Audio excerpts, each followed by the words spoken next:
we got ourselves a family of owlbears. We got mama owlbear here and some baby owlbears over here. Have never actually painted an owlbear either, so why not start with like a whole bunch of them? Because that makes a lot of sense. Got references in the usual spot down in the lower right and lower left-hand corners over there. We got the palette cam and all other such things. I'm just going to go over some of the things we're going to use. We're going to stick with the Reaper paints this time around with our, especially these liner paints, the brown liner, green liner, red liner, that sort of thing. But if you want to know what the base is made of, primary source right here, kind of looks pretty similar, doesn't it? It's actually pine bark. This just happens to come from Arkansas.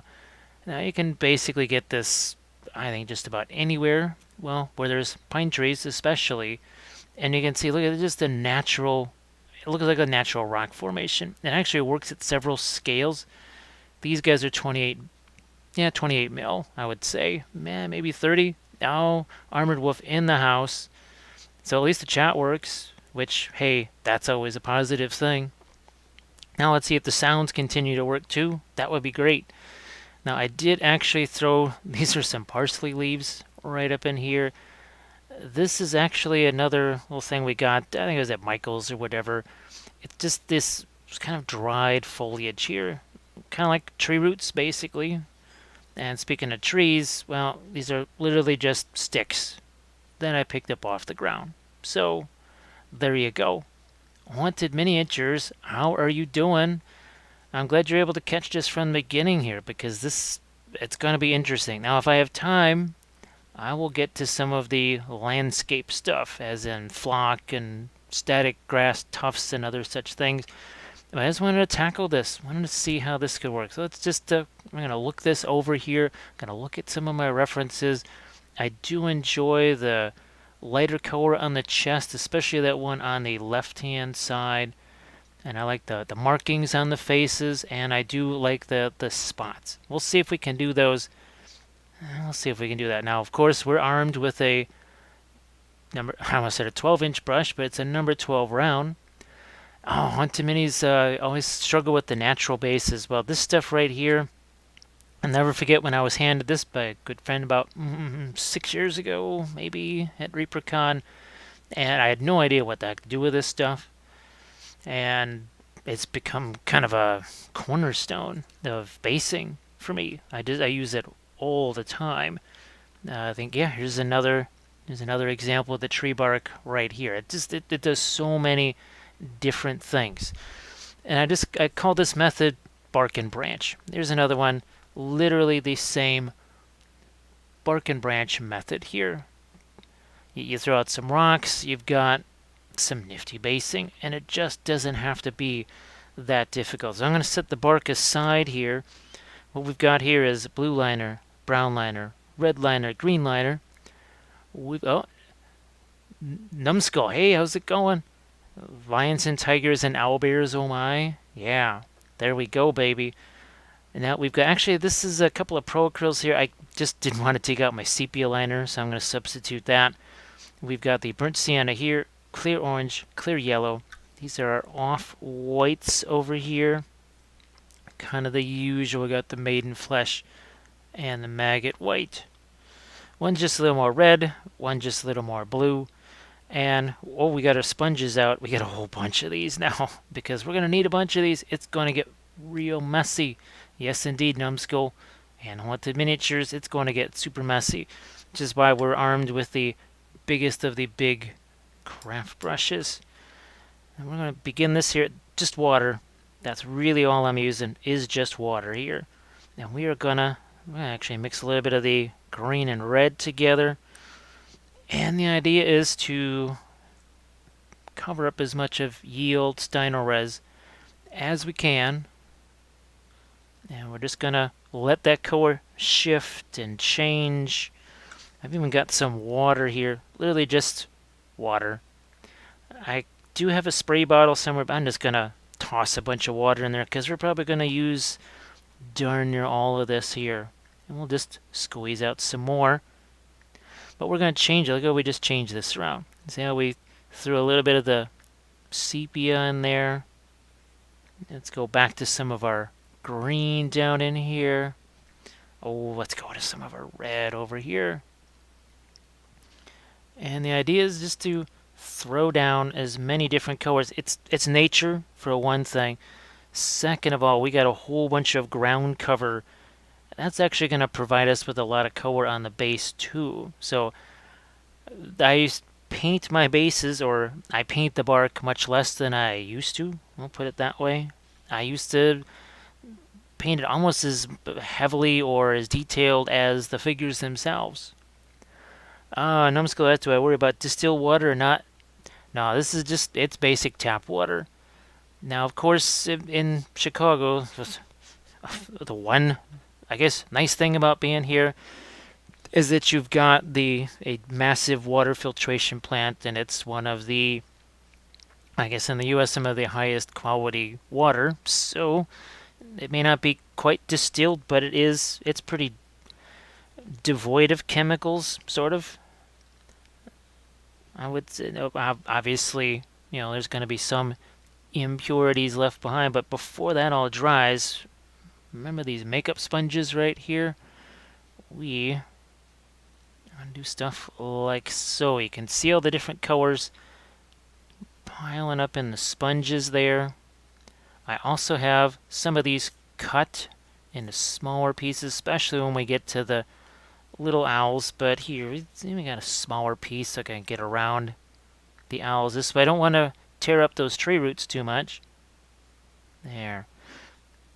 Alright, how's a bit... Yeah, so this is actually one of several diorama-style bases that I put together on a video. Oh, let's say Not So Great in Oklahoma. Oh, lots of scale. Yeah, now here, I would say the water is hard. You would probably need... I know some folks have water softeners around here, so that wouldn't be a surprise. I am, speaking of throwing out more stuff, I'm just going to chuck out some more brown liner. I'm going to chuck out some more red, as long as I can find it. Where's my red? We're just going to go with the brown then for now. Oh, no, wait a minute. There it is. There's my red liner. Squeeze out some of that onto the homemade palette. Where are we at? Let's just chuck around to the back over here, like you do. And again, mixing some of the red, some of the green, just letting it all mix together until we say, you know what, we're going to throw in some of that sepia tone, sepia color there. And then we're going to say, oh, look at this, we are going to throw in some of the burnt sienna, and we're going to let all that mix. Then we're going to take a little water, going to let that spread around. Like I said, these early stages, going to be messy. But that's kind of everything. That is basically everything that we do here. Starts off as a horrific mess, and then it just, you develop it, you refine it. You're just way better off starting off, like I said, with a open, free and open, just, I don't want to say carefree. We're sort of, we're trying to be logical here with these placements, right? Let's do the sponge trick again. Oh, have you seen the Artisan Guild miniature of me? I've got him. He is going to be painted on a stream near you quite soon. And where's the, oh, see, there's the craft brushes right there. Those had to obviously be included, and we're still trying to, I might have, well, there's gonna have to be object source lighting, of course. So, but he definitely, I think maybe even the next live stream might do him next, because, well, then he could appear. Oh, that's right, he was supposed to appear when there's what is that, bits or whatever, something like that, right? Or whatever, whenever there's something special that happens, and whatever sound goes off that's appropriate to that special thing, well, then we'll have him come out and dance across they'll just dance across this stage, the stage that is this camera. So see how that leaves some of that stuff behind? Look, it's already just kind of weathered. I mean, it really just, in seconds, look at this. what do? We chucked on some paint with a nasty, well, not so nasty, but a big old craft brush. We pulled some of it away. You can see what the original primer looks like. Now, you're going to get paint on yourself. That's kind of a given. I'm also going to get up my own references here to, boom, owl bears. And I am going to even emphasize... Uh-oh. We got a host. We have mustered the Rohirrim. Well, we mustered a Rohirrim. And now we got ourselves a host. Thanks, Armored Wolf. And by the way, speaking of wolves, and of course I meant to drag that out here and forgot to have it, go to the Armored Wolf Etsy page for super fantabulous leather work. There's barrettes and other really cool things, but what I'm telling you to go to is look at some of those dice bags, because we got a couple of them here, and well, we're sort of teaming up on some bags where we paint, well, things like wolves. I don't know, maybe we'll have to paint an owlbear. That never occurred to me. We might have to paint an owlbear on one of those dice bags. But check those out, because it's not just leather work. There's metal work on there. There's teeth and bone and all kinds of goodies on those dice bags. So definitely be sure to go check those out. I would try and do the whole shout out thing, but I've kind of forgotten how to do it. But Armored Wolf can do their shout out thing, whatever, with the exclamation point shout out do thingy there. But no matter what, check out their Etsy page. Check that out. Now we're going to... yeah, let's do this. So we've got nice big old blobs of wet paint right here. Well, let's do some wet into wet, because we can. Look at that. We can do that. Big old brush, right? Big honkin' brush. Working fast. Not gonna worry about colors so much here, but what we're gonna do is now we're gonna take some of this away. Remember, we wanted the chest to be a little bit lighter. Oh, look, we got sponges cut to order. Look how much that takes away. But we've been at this, what, 10 minutes ish, and already we have really established what we want to do with our little bugbear family here.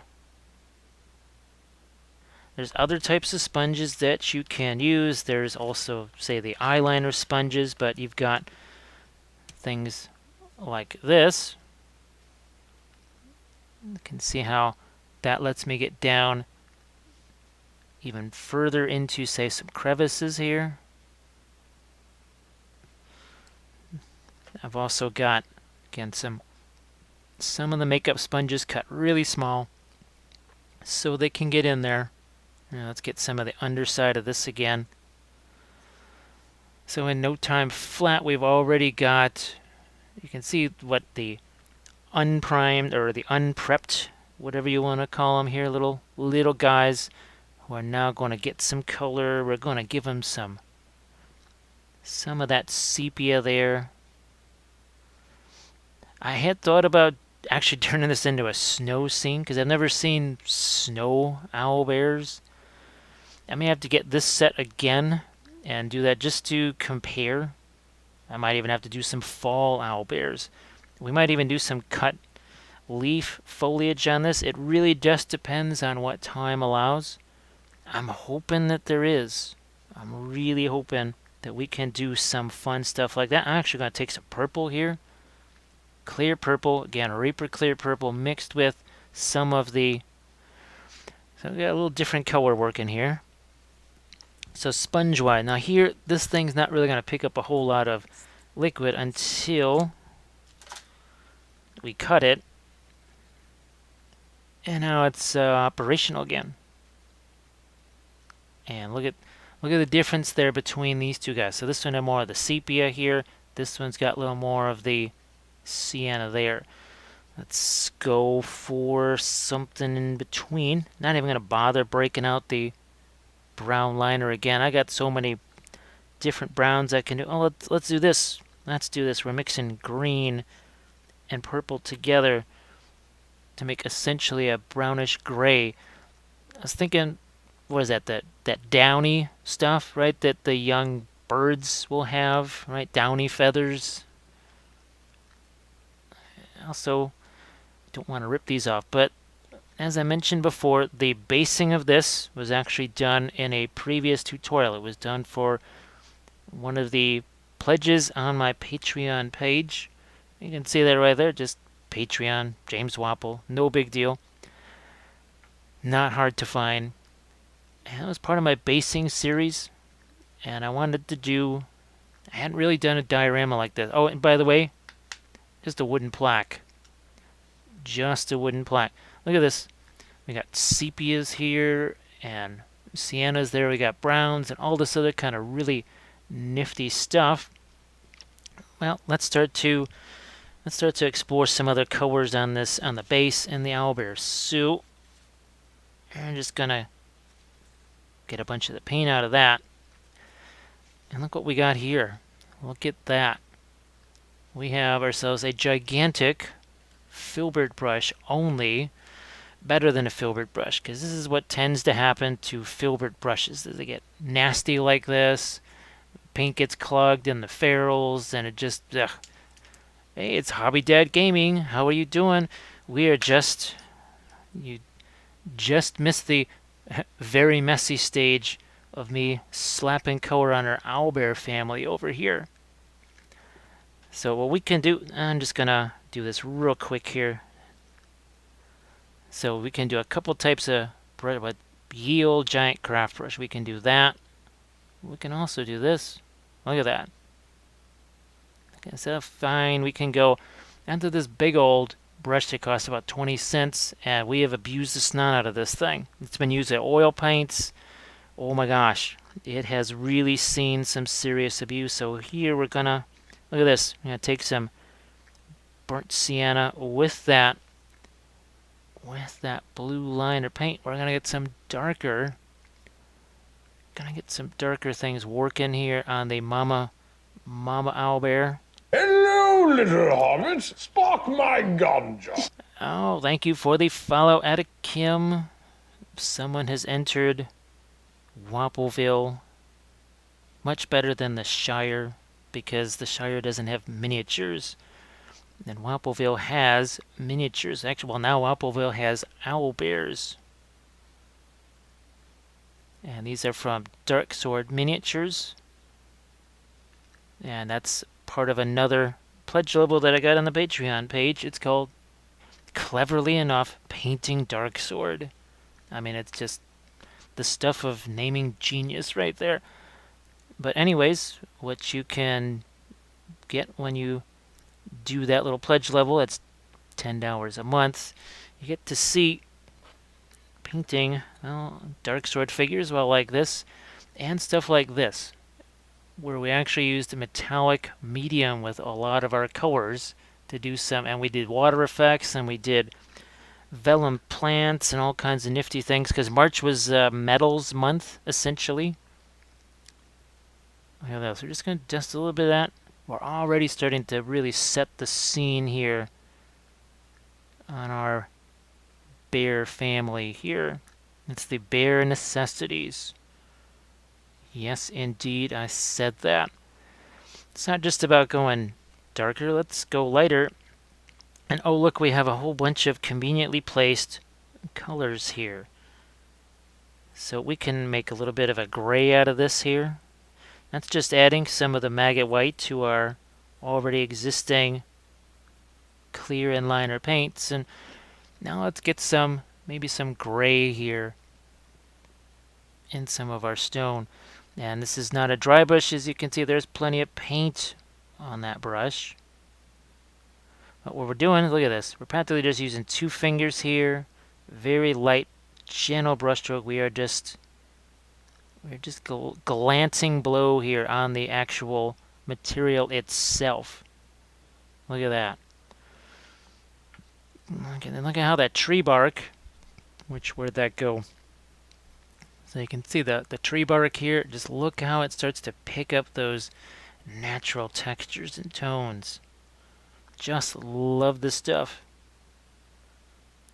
It simulates so many different things, not just the slate. It can almost actually, depending on what kind of tree bark you get, it can almost simulate a little bit of volcanic rock. It can simulate sort of that desert stone.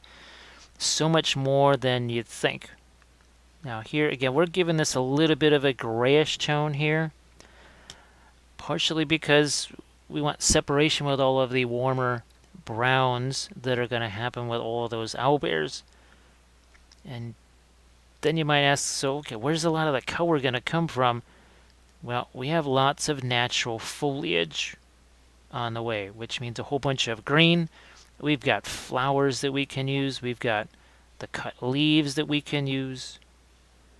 And I really do think we'll be able to get to that. I do think so. Now, there are actually, I'm just noticing now, there's actually a few pieces of actual shale here. I think I got these from Warlord Games. Yeah, there's a couple of pieces of actual rock on there. And one of the reasons why this was an interesting basing video, to get these guys onto this, again, just a wooden plaque here, is that these are on one of those, what do they call them, the broccoli bases. So this is another way of hiding the broccoli base. And that's basically it's just your figure, and these are all pewter, by the way.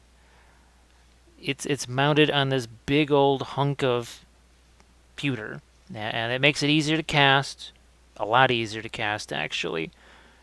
But now you're sort of stuck with that big mass of metal on the bottom of your figure, and this was part of a tutorial to show you how to deal with that kind of stuff. Now, sometimes you take a razor saw and you slice it off. And actually, I think that's what I might have. I think I no, I don't know if I didn't do that with Mama Bear. I just left Mama Bear on there. I did not actually slice her off. I'm gonna actually throw a little bit of yellow in here now. A little touch of yellow. Once again, we're looking to get some difference, and guess what? That yellow, when it's mixed with the gray, it just kind of looks like a greenish gray now. Again, using this big old brush. Look at this. Look at what that does here on this. So this rock, aka tree branch or tree bark, suddenly looks a little bit different now. I can even use my fingers because hey, we've used our fingers pretty well already in the process. Now let's get back over here again. You can see, look at how natural. I mean, nothing replicates nature better than nature. We actually used to sculpt rocks and tree branches. We did that. We spent, I don't want to say how much time. Yeah, it was sort of fun. You know, you got the green stuff, you got your sculpting tools, you're sculpting rocks, and then you realize, well, I really could have just, I don't know, picked up some rocks or tree bark or pretty much anything else natural and just use that. Now, little bit of bird sand here, maybe a little less, a little bit of the ochre. Let's start to. Now we don't want to get this just nothing but brown, because trees are more than that, especially deadfall like this. And while I'm at it, guess what we're going to hit? We're going to hit some of our little owlbears here, because we got the color, we got the brush, we got it all going. Got this all working here. Now that's, I'm going to say that's exposed interior wood there. So we will lighten that up even more. But let's not forget, let us not forget our green. This is the green liner. Again, liner paints from Reaper Miniatures. Oh, look at this. It's key to have the green there because, again, we want to contrast with our owlbears. If we're going to chuck that much brown and other stuff into them, we want to have, or at least make sure, always looking for contrast. And it's more than just light versus dark. In this case, there's going to be a lot of green versus red, but we're going to try and throw in some saturation differences too, if possible. So here is, again, the burnt sienna. Gonna throw this in on our basically deadfall foliage here.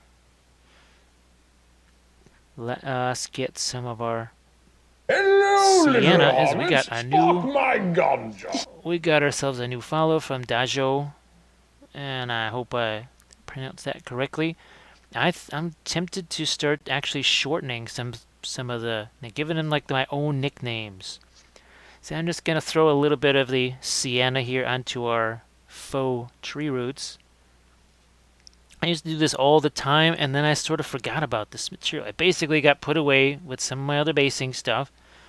Not like put away and I don't ever want to see it again. It just got put away. It basically was reorganized out of existence, which happens a lot. Don't know how much that happens to other folks, but to me, and I did it again when I reorganized my filming area here. This entire filming room was reorganized, and there's already stuff that I've lost.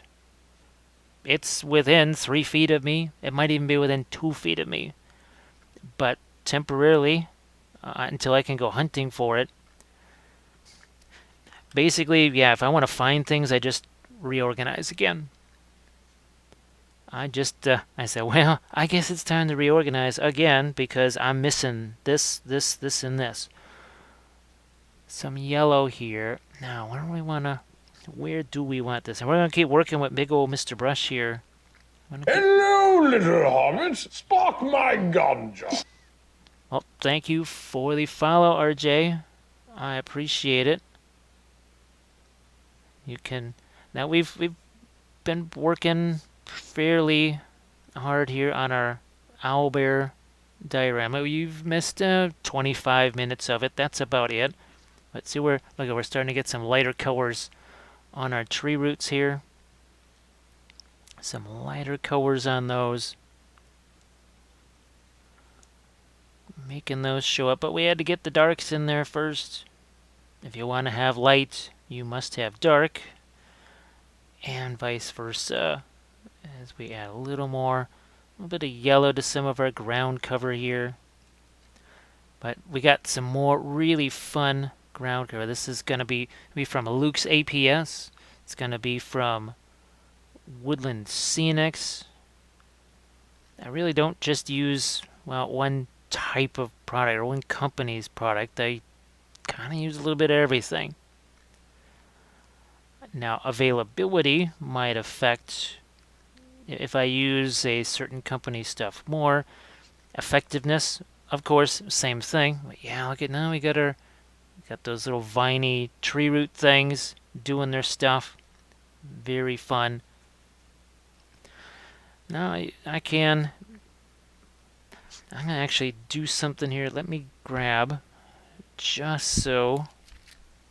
Where's that gonna go? It's just gonna go right over here, I think. Yeah.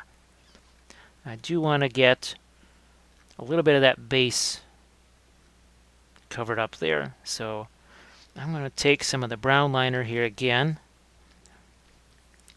I'm going to just chuck that right into here.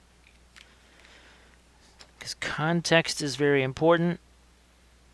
And I need to have that not be essentially a dusted primer color. So we're just going to hit this again. It's a wooden plaque. You're going to have to sand the edges though, because on one side and the other side it's going to be rough just because of the grain. And Kazmania has subbed. Thanks, Kaz. Thank you so much. I appreciate it. How are you doing today? Well, it's 2:49 in the morning for me, so for some people it's morning, some people it's later morning. Oh, what would it be in Germany? 9:49. In the UK, 8:49. I'm assuming. But yeah, we're just again looking for some context here, and all I want to do is just get that lighter gray out of the way. Just get rid of it like that. And as always, the primer, just variations of Steinores. Oh, let's see, Valendar. Hey, Valendar, how you doing? No, always has a pleasure to see it. Well, I'm glad you're able to see this because this is kind of a bunch of firsts. Hadn't painted owlbears before, that I hadn't had a chance to paint. Basically, a whole little diorama like this, all just in one sitting. And, well, Twitch is the ideal thing because, well, what was the Baratheon stream? I think that was no, it was almost 6 hours of painting that was done there. Can't really do that on YouTube. No, sir. Now we're taking the blue liner and the maggot white. Just gonna, again, finding ourselves a couple of, look at this. So we get right next to the yellowish green. Just giving ourselves a couple of different hints of blues and grays. Now look at that little, like a worm borehole or something like that. It just looks really nifty and natural. And I'll show the piece of tree bark again in a jiffy here. Same time zone for me. Yeah, a lot of folks, they always get surprised when they say, so wait a minute, this has to be like 5, 6 in the morning for you. And yeah, and sadly we're in that time of year where when I'm done here, the sun, it's not just going to be like that early morning kind of twilight sort of thing. No, it's going to be basically full on sun coming into some parts of the house. So yeah, so again, we're just big old craft brush. Look at this. We are just sort of dancing it across our surface there, and then we give it a little press with our hand, and then we're going to go back to some yellow. It's going to mix in with whatever the heck that is. There we are. And maybe even a couple of lighter hits still on some of our little viney tree roots there. Over here by Mama Bear. It's literally Mama Bear and the 3 little bears. Let's get some more lights into these tree roots here again. And then we're going to sort of change. I was about to change tack, but then I saw I wanted to get some of this bluish gray over onto this side here too. Yeah, just a touch of that there. How's about some more down here? Well, at least I know my new sounds still work. Yay, that's a plus. I gotta do the emoticon thing. I'll try and work on some of those, well, later today, because for me, tomorrow is today. I think we've got a decent little handle here on our grays in our rocks, which were formerly this right here. And what's nice is, see how thick that is. You can really shave this away. You could almost have 3 layers or 3 sets of bark like this. You can also layer this bark on top of each other. I have base things larger than this using the tree branch. Monstrous dragons and big, huge freaking gators and all kinds of stuff doing that. Let's get some lighter colors now. We can clear out some of our sponges here, some of the refuse from the early part of our painting here. We're going to grab ourselves another one of our craft brushes here. This is the tiny number 8 round. Now let's get ourselves some light, but we also want to have some differences in our baby bears. Let's see if we can do that here. So I just reached for that, some of your maggot white there and a little bit of the maiden flesh. I'm going to start with lightening up here around these eyes. I'm just looking at my references here. So you see that you got the one on the lower, actually the one on the lower left is showing actually a dark beak. And then we've got some lights around here. So let's do that. Start to just, this is very much almost like I would approach a pastel or an oil painting here. I did those initial little glazes in there. And now we're going to try to take advantage of some of that.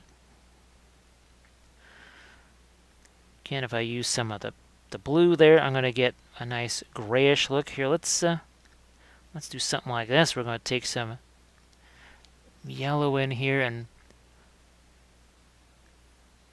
pop some of this into. Again, all we're trying to do is just block in some stuff right here. We are not doing any kind of permanent final colors. We're looking around, seeing what we can do. What do we want to do on the babies here? They certainly got some big old eyes on them, don't they? But I gotta do something. I gotta start putting some kind of values on these things.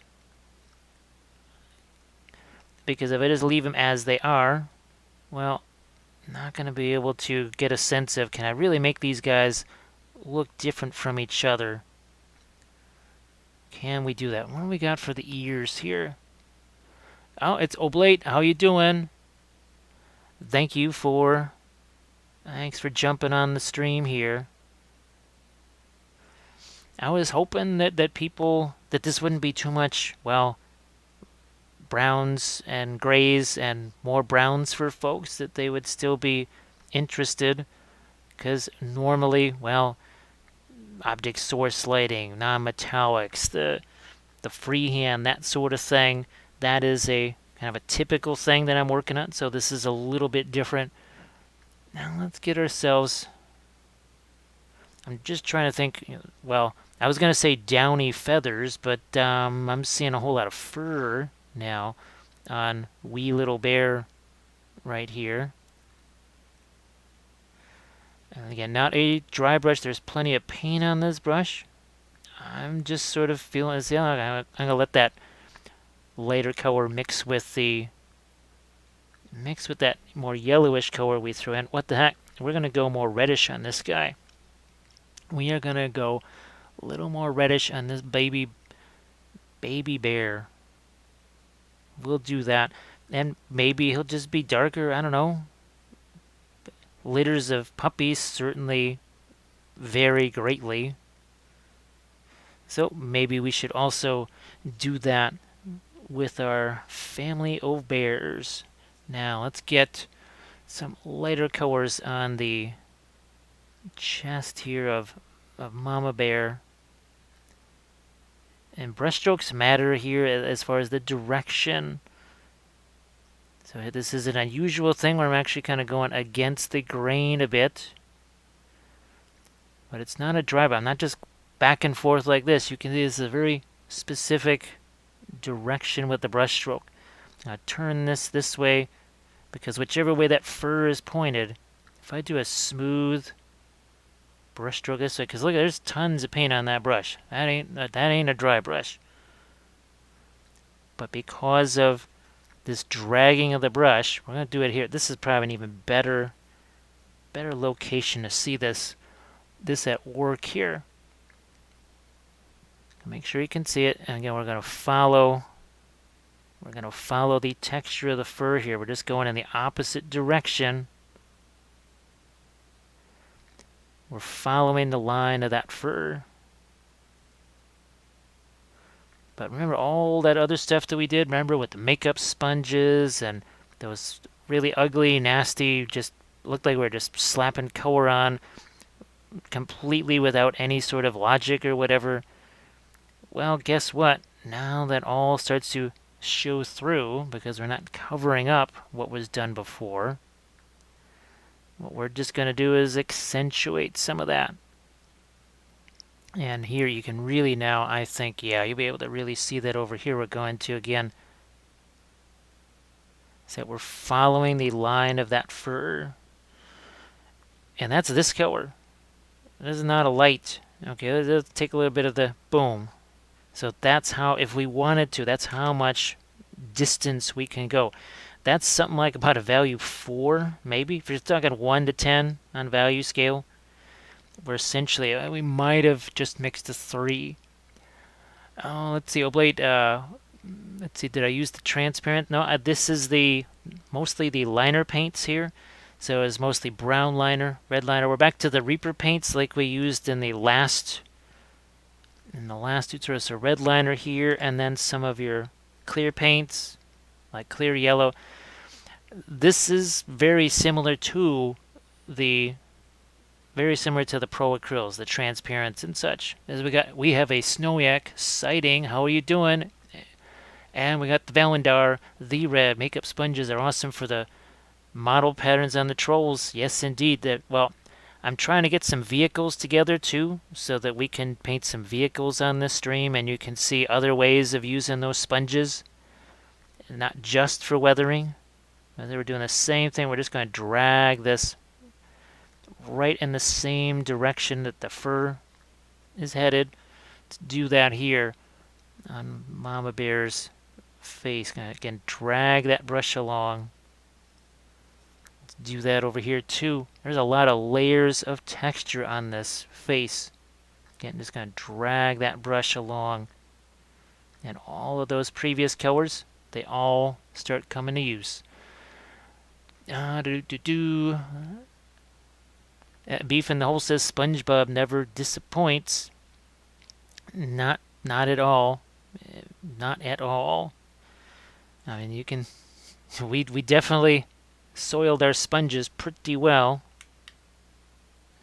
We use those. Let's get a little bit of yellow into this too, because yellow. I'm looking over at my reference again. I'm gonna get rid of some of that. And I'm just trying to find a few things here. Not everything going to be as light. But now I'm going to go back to some of our youngins over here. Let's get back to some of these. Some of the youngins. But like I was saying earlier, I think I've got to get me another set of these. Now just maybe a picture of Patrick painting with SpongeBob folded in half. Well, now, of course, what if you chopped up SpongeBob into these pieces here? That would be some form of... it would be a worthy sacrifice of SpongeBob. You're sacrificing SpongeBob for miniature painting because, well, everything is subservient to miniature painting. I mean, because it's miniatures. Everything subservient to the miniatures. Well, at least here in Wappelville they are. Now this we wanted to have a little bit more of the red happening. So why don't we take, I don't know, some of the burnt sienna, some of that pale flesh color. And we're going to do that over here. So we got some that have more yellow in them, some that have more of a gray. But yet over here, I mean, geez, I mean, do we do bits for names? Because we got no names on any of these owlbears here. Bits for naming rights. Everything should have naming rights now. So naming rights up for grabs on the baby bears for bits. Whatever bits are. Like, I even know. All I know is that I had to make a sound for it. And let's get some of this now into our... Again, it's literally a twig that was sitting there on the ground. And I said, this twig is mine. Actually, some trees are better, though, than others. Actually, things like walnut and chestnut trees, a little bit better. Birch trees, most birch trees have a tendency, their smaller branches are just too fine, and they don't have these craggy things like this. But yeah, if you're looking for kind of the ideal tree for sticks that look like trees, you can't go wrong with things like chestnut trees and walnut trees. Now, the problem is, some of my best sources for those branches, they just got cut down. Because as I'm walking by to one of our now rare trips to the grocery store, I'm like, there's nothing but stumps there. And now one of the reasons they were such good sources is because, well, they weren't doing so hot. So whenever it would be windy or whatever, there'd be plenty of material sitting on the ground. It's Goldilocks and the baby bears. We kind of thought of that. We're thinking, is it going to be Mo, Larry, and Curly here? For our three little bears. Or is it going to be, you know, Zeus, Apollo, and Archimedes? I don't know. It could be just about anything. I kind of like the idea of that top of the head being darker there and this one being lighter over here. Well, maybe we'll play with that. Oh, look, there's purple on the brush. Well, that's just perfect for fur because it's for Huey, Dewey, and Louie and Big Bad Donald. We'll go with the Huey, Dewey, and Louie. Now, which one is which? The one that's the most colorful gets called Huey. Maybe the one that's the most gray gets called Dewey. And then whatever the third one is going to be. So this one's looking a bit like Dewey here. Yeah, and that's probably going to be Huey. And that's going to be Louie? Yeah, maybe. So owlbears successfully named. Oh, I'm liking. See that reference on the right hand side there? I'm liking the fact that there's some dark on the feather fur because it's kind of hard to tell where you got feathers and or fur, which actually is probably means that it's a pretty nifty sculpt. But we want to get some more white here on the lighter color. There is no white on the palette. There is none of that stuff. Doesn't exist. We just have some lighter colors. What the miniatures here? Feeling sorry for SpongeBob. Sacrificed. It's a noble, worthy sacrifice. And it pretty much happens every day. Don't cartoon characters come back to life, don't they? I think they come back to life. And we're gonna get some lighter tones in here. I can still go much lighter there. Before I fool around with that, let's start to do some stuff here outside. Just the light tones. We're going to go into the middle tones here. I'm going to throw a little bit of the yellow into that. And I'm just going to do something right here because I don't want to be hearing that anymore. So just bear with me here. There, that's better. Let's get a little bit of our, remember this is going to be Huey right here, so he is going to have a little more of the, a little bit more of those lighter, more intense, well, relatively intense browns compared to, say, the mama bear and some of his siblings. Also going to make him stand out now from some of those rocks because, well, we've got kind of an orangey, reddish brown next to all of that sort of greenish, bluish gray. So they don't have to be, saturation doesn't have to mean fluorescent saturation. It can just mean a little bit brighter hue, a little more pure color. That's all it has to mean. Now let's start to do some stuff on the mama bear here. And I really do like how this is really how fur should be on things like shoulders, where it just kind of radiates out like that. Let's see. Well, it bounces a little. About this time tomorrow, newest dice tower will be finished printing. Oh, wait a minute. Are those are the ones that? Oh yeah, because Kathy showed me. I remember that first day. I think Kathy said, "Oh hey, look at these terrain dice towers." Yeah, I've got a.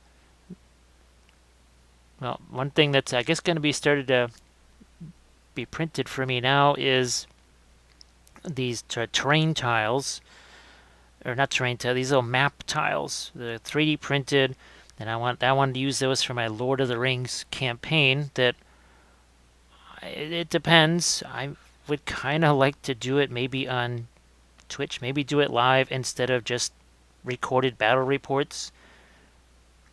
That's all going to depend on where I can get internet and get the cameras in place for something like doing battle reports.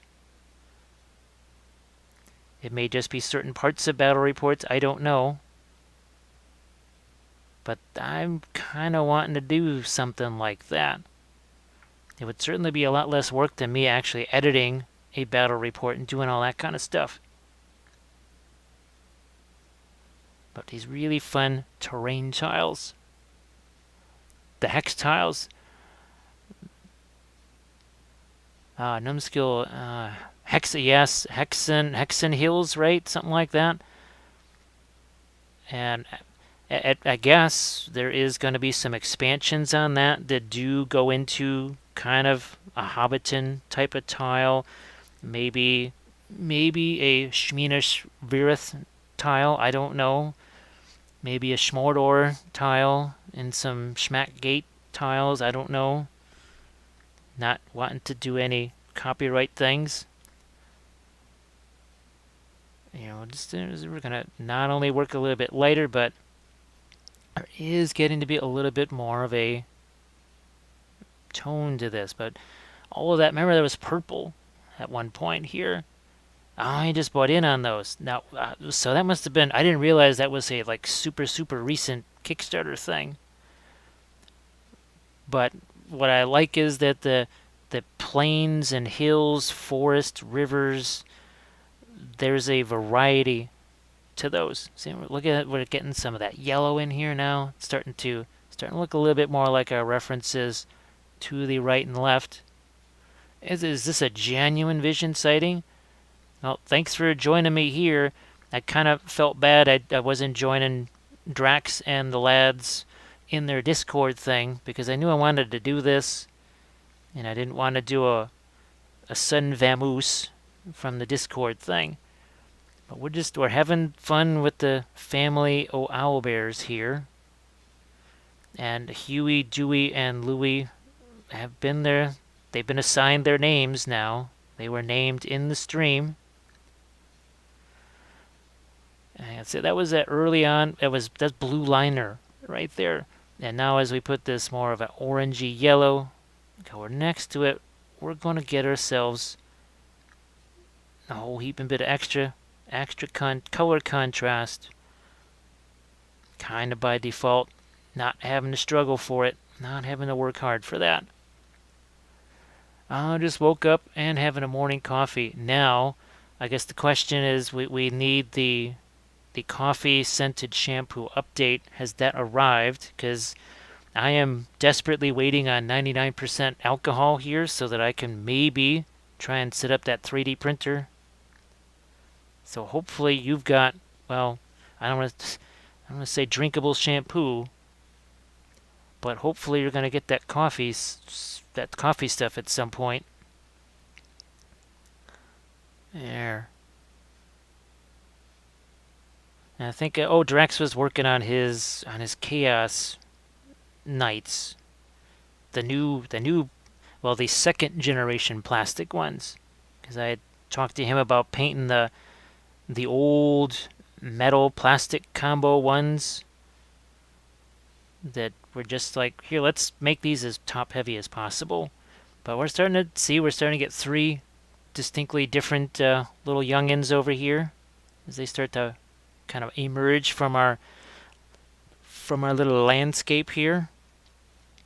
But again, we're sticking with the big old brushes here. We're not getting into eyes or anything like that yet. I'm gonna make a little different brown here. I want the top of this head to be darker here, so let's do that. One bottle arrived, but there should have been 3. That is no bueno there. That doesn't sound acceptable there. And well, I don't know. I haven't tried that now. I think I've seen like a chocolate flavored shampoo, which that probably wouldn't be a good idea for me because I just basically try to eat anything that's chocolate. So yeah, maybe not a good idea for moi. Now we just have, this is another one of our craft brushes, but it's not quite so, it's more pristine, as you can kind of tell. And we're going to start to maybe think about blocking in some other things. Eyes, right? almost thinking of giving one of these green eyes or something like that. Maybe we'll switch around the color of the eyes at some point here. But nevertheless, we are going to be sticking with our craft brushes here. We're going to get some more lights on our little guys. I'm almost going to make sure I got me some focus going on here. And I zamp the brightness a bit. Just make sure. I think that's okay. Here.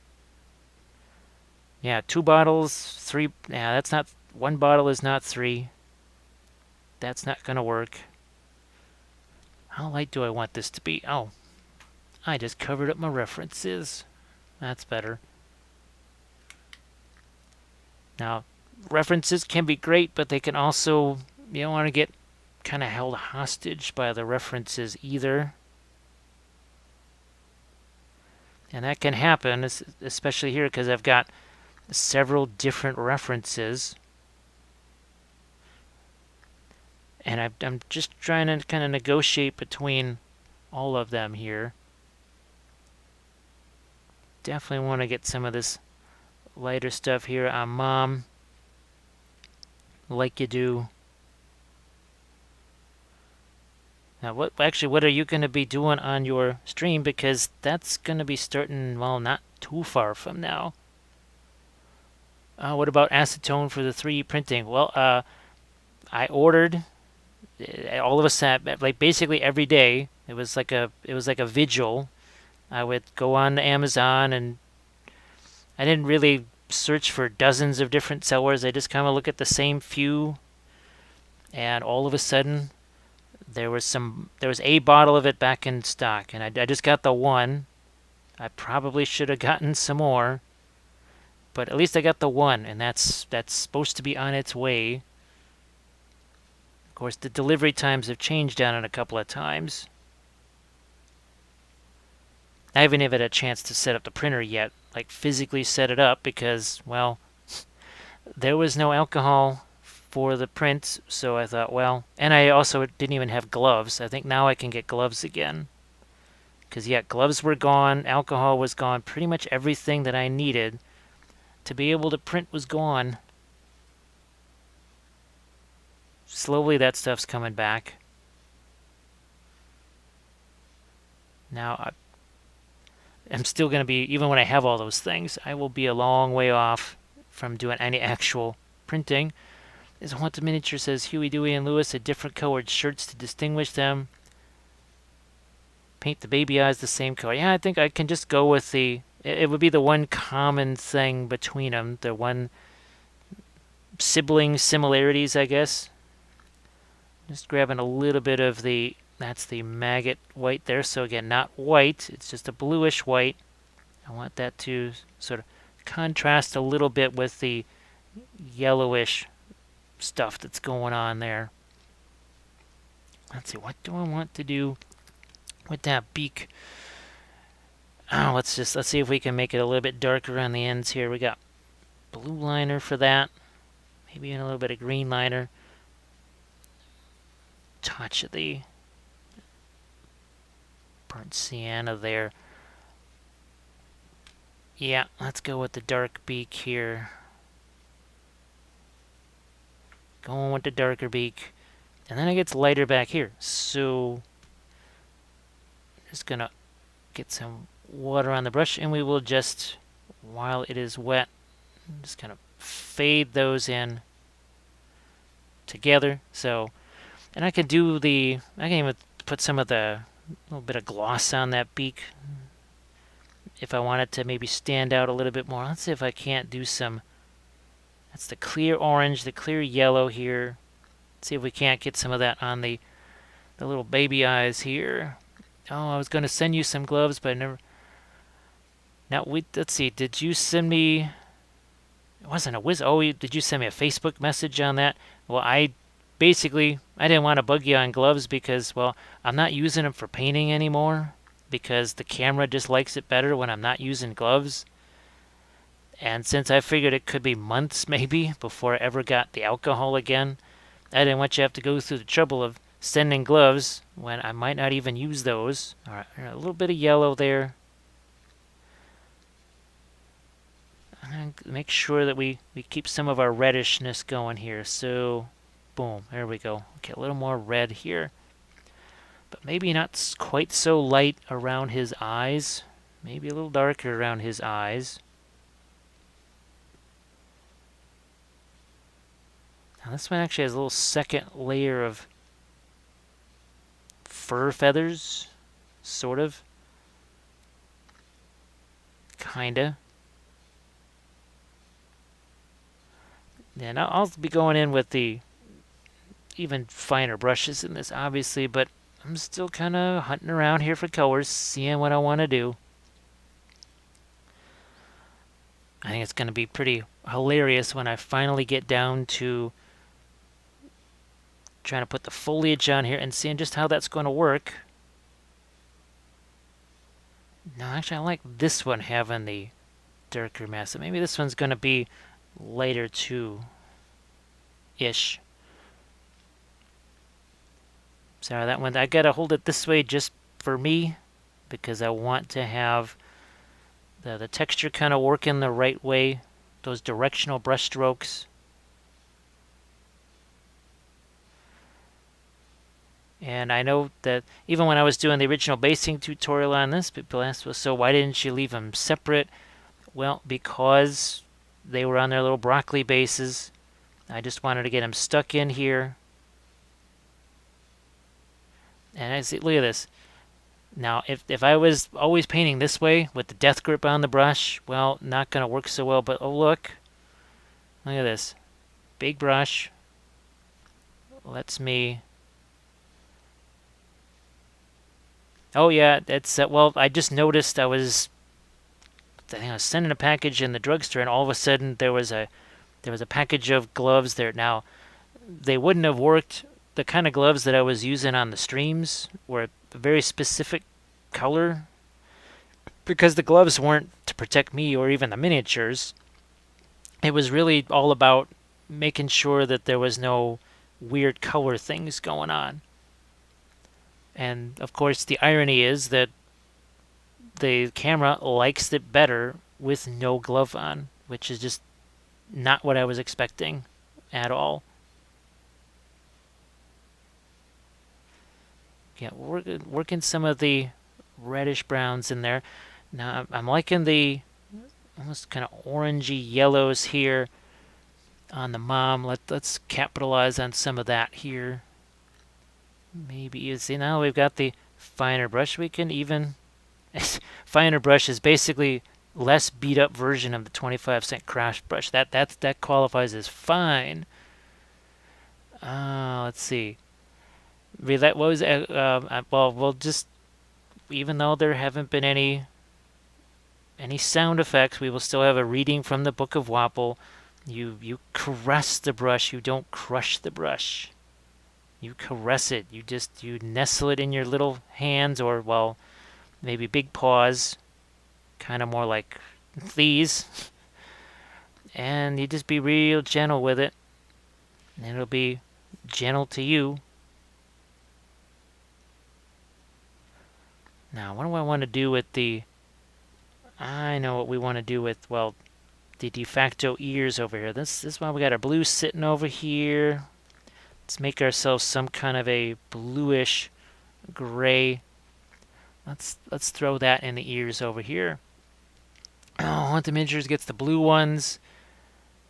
And the camera does it. That was the darndest thing, is I thought for sure that the camera would like the blue ones, kind of a neutral blue, because I got the ones that are more of a tan, because, well, they weren't even the super cheap ones, but the camera, it just burned out. And I thought, well, it would burn out more on my skin. No, it burned out more on the gloves than the skin. So that is why we're going without the gloves now. The gloves are off, baby. The gloves are off.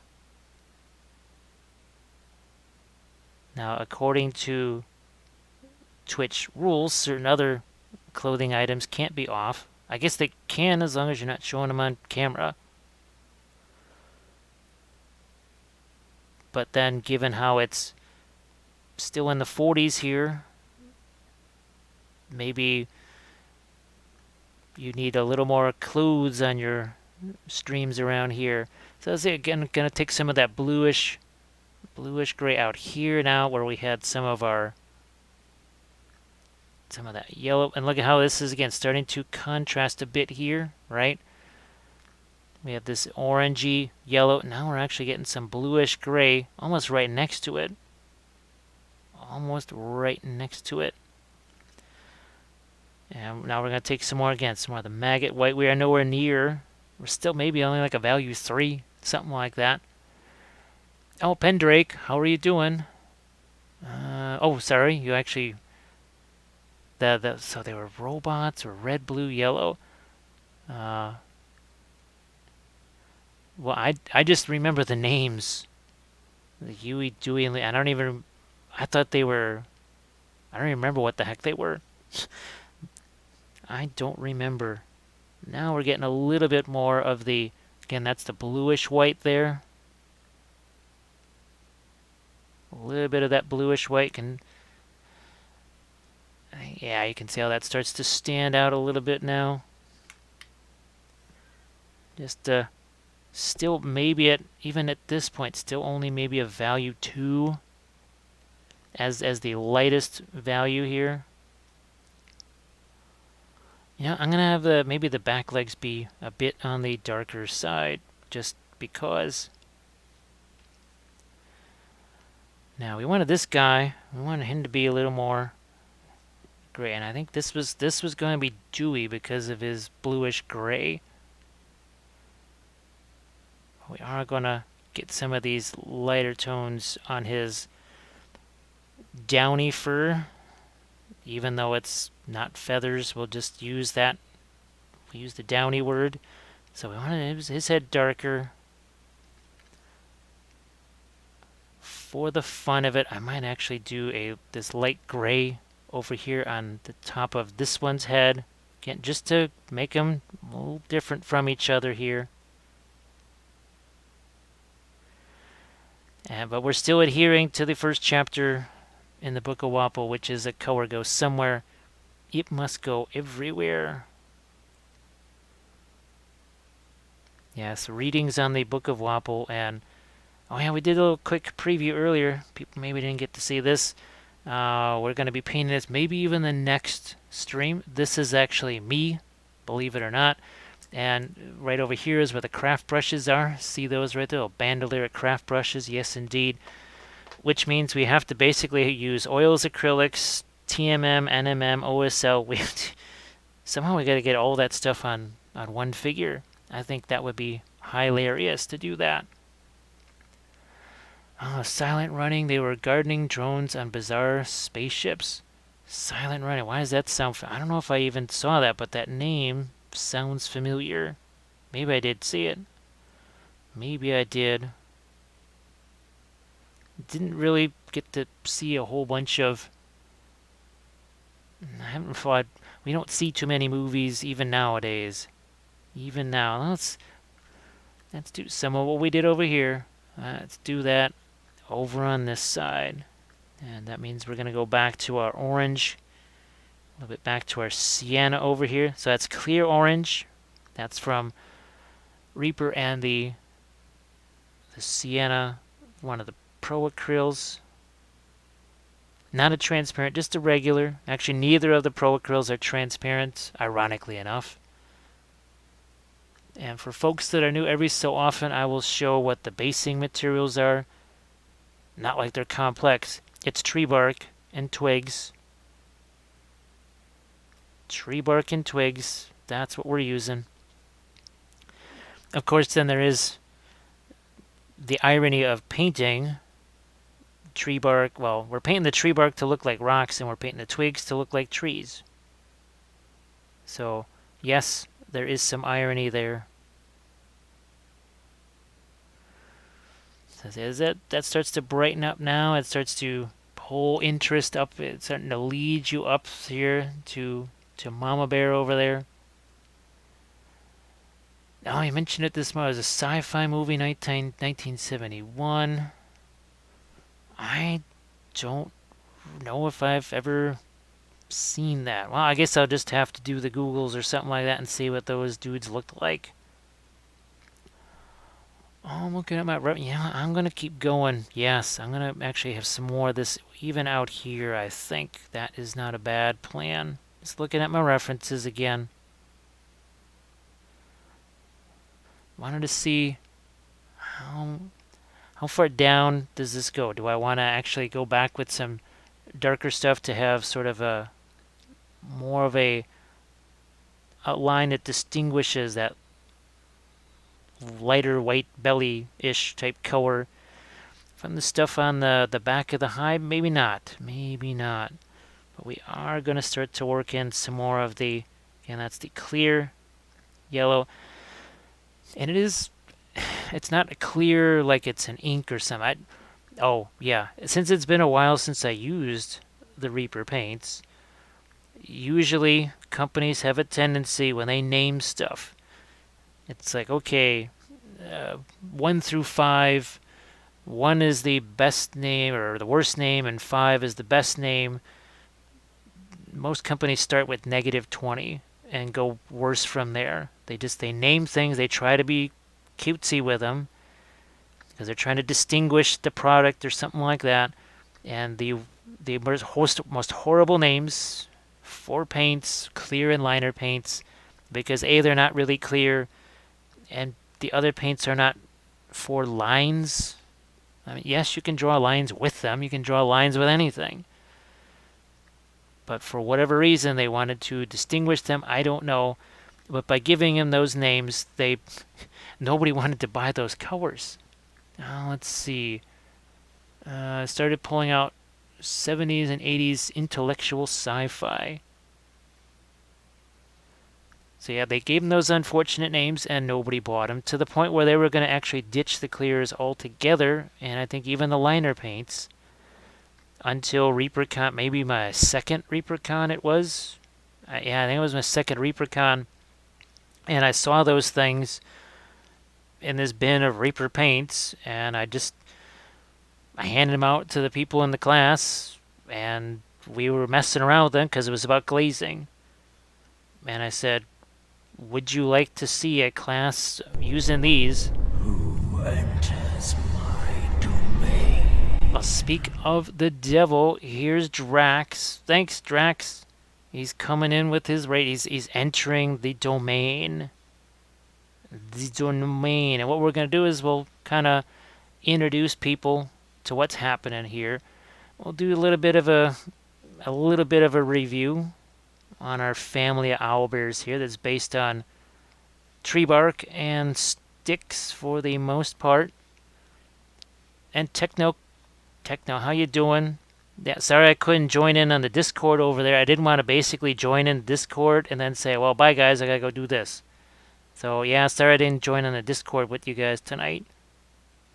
But hopefully, Drax, you had some success on the Chaos Knights. We were talking about those.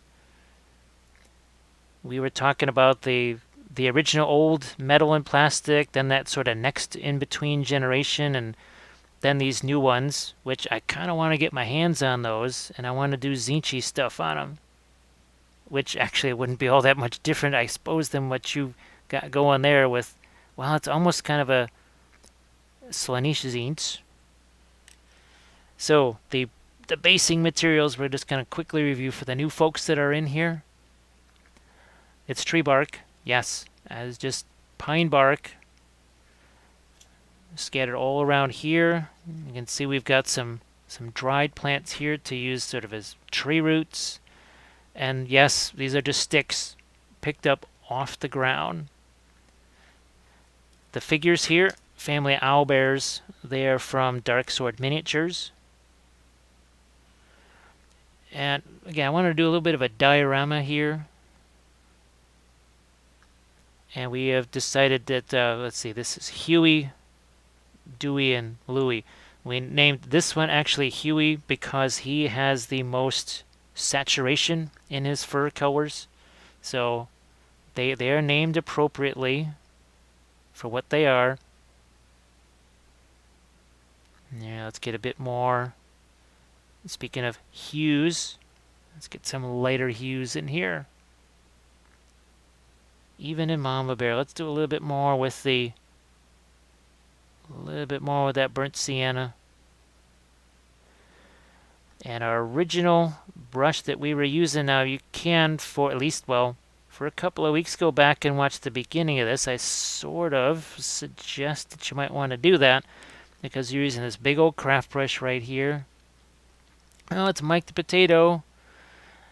This is acrylics here. We are using the prototypical liner paints from Reaper and the clears. So basically these were transparent paints before there were transparent paints.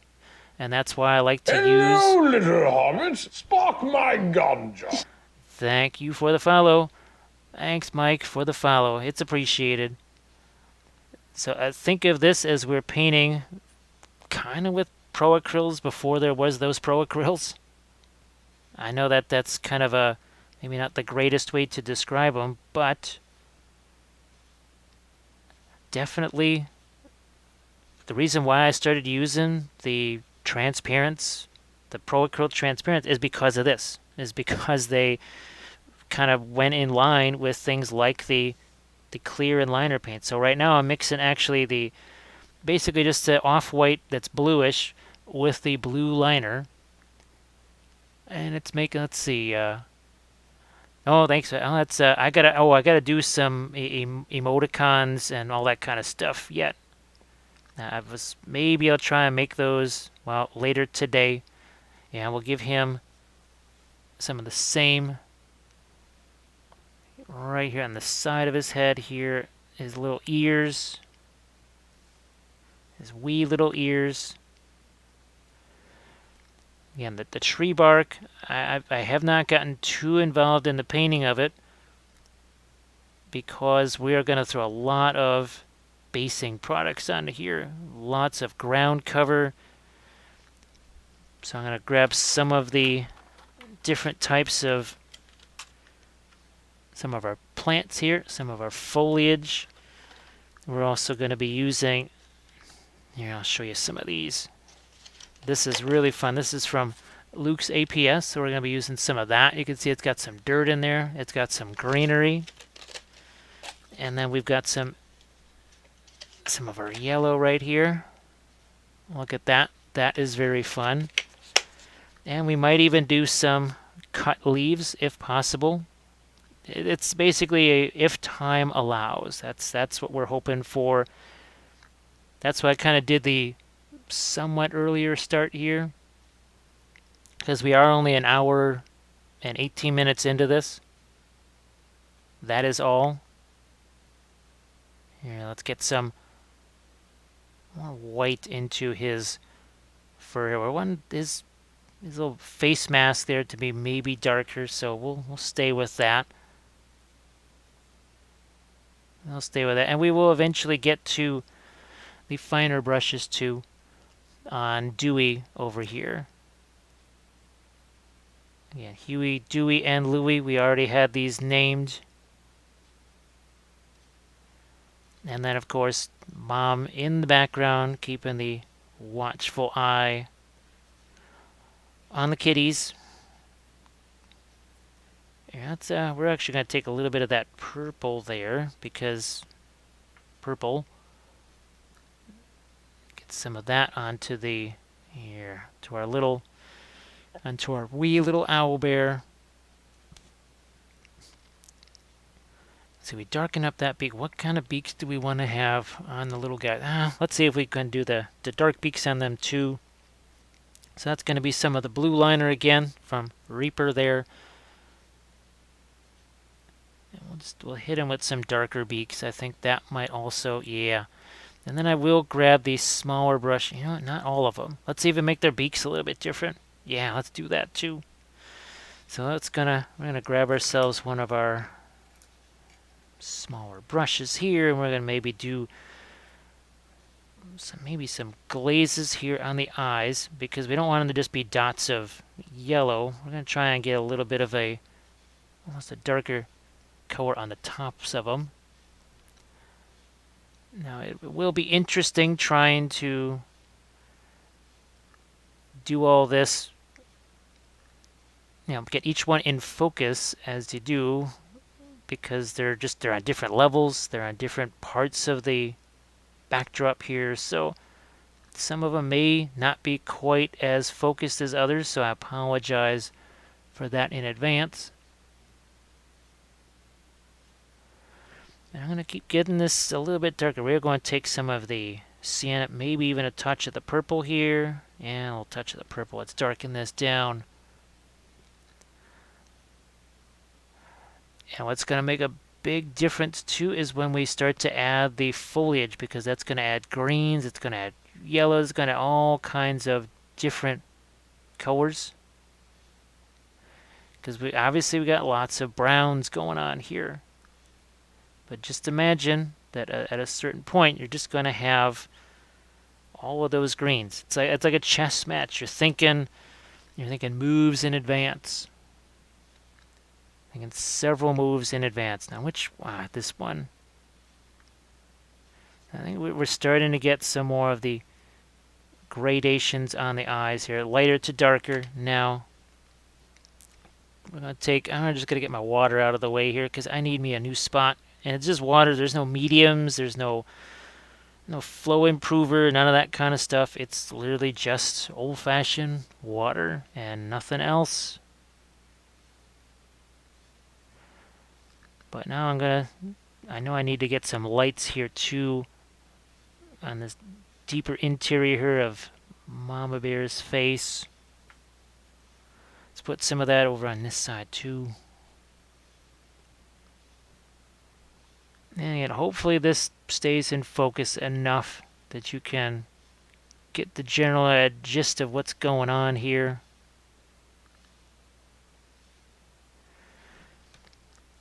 And maybe now I might dig out might actually get some white out on the palette here.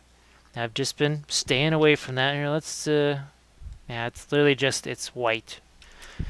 It's just white. Let's throw some of that over here. Like you do.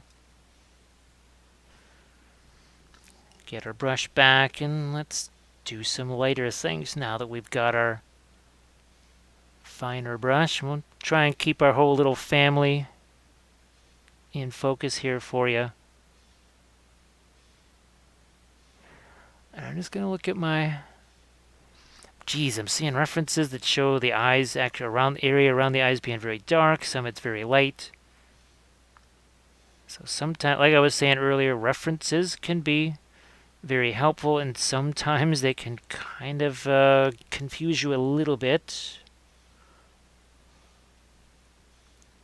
I also did want to get some of those markings too, those dots. Now there's such a heavy fur texture here, it might be very difficult to do that. It could be very difficult to get that texture in there. I'll give it a shot. But I am going to take here some blue. We're making blurple. It's blue liner and the clear purple there. Nice dark color. It also kind of runs opposite of all of that yellow and orange that we put in the eye.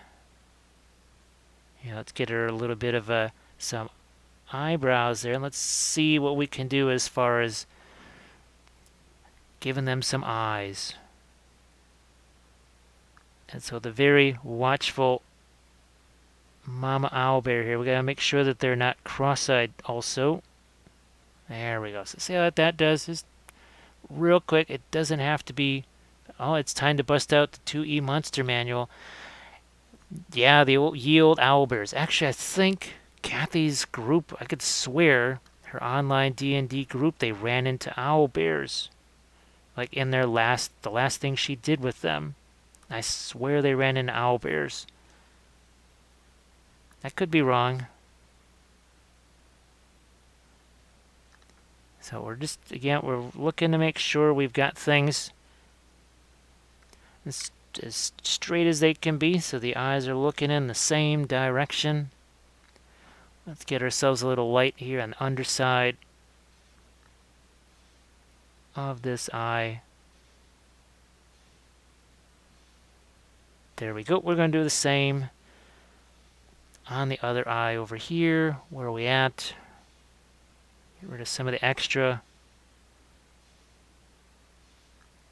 I'm looking just on the underside of the eye. See, so now that top section, it has a little bit of shadow to it. I mean, it kind of needs that anyway. It should have that.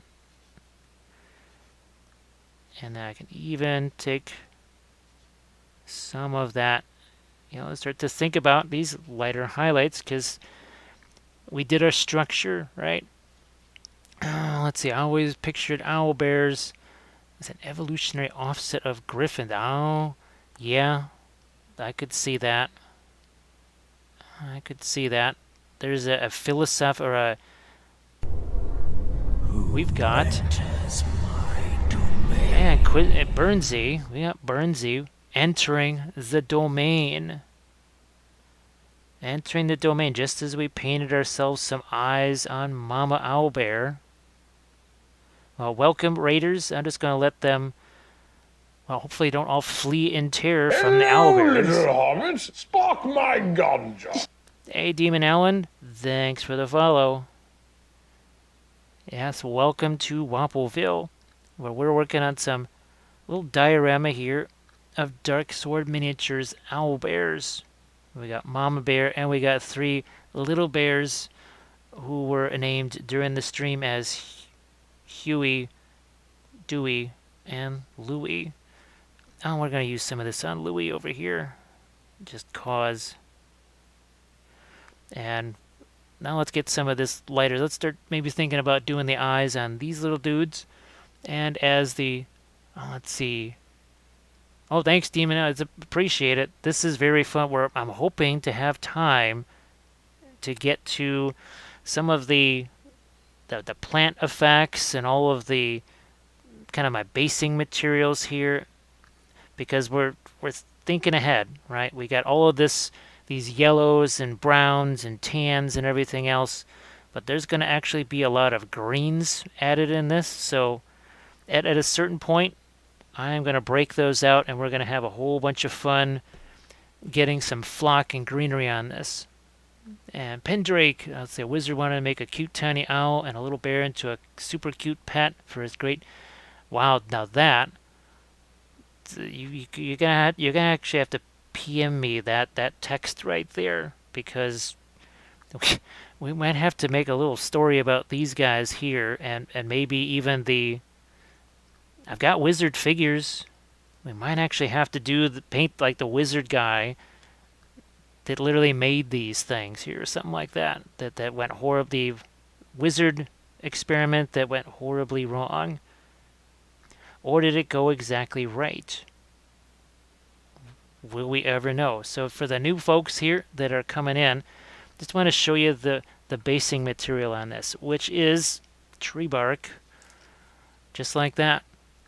And you can see how thick that is. So you can actually almost get, say, 3 bases worth out of this, because you could slice it up.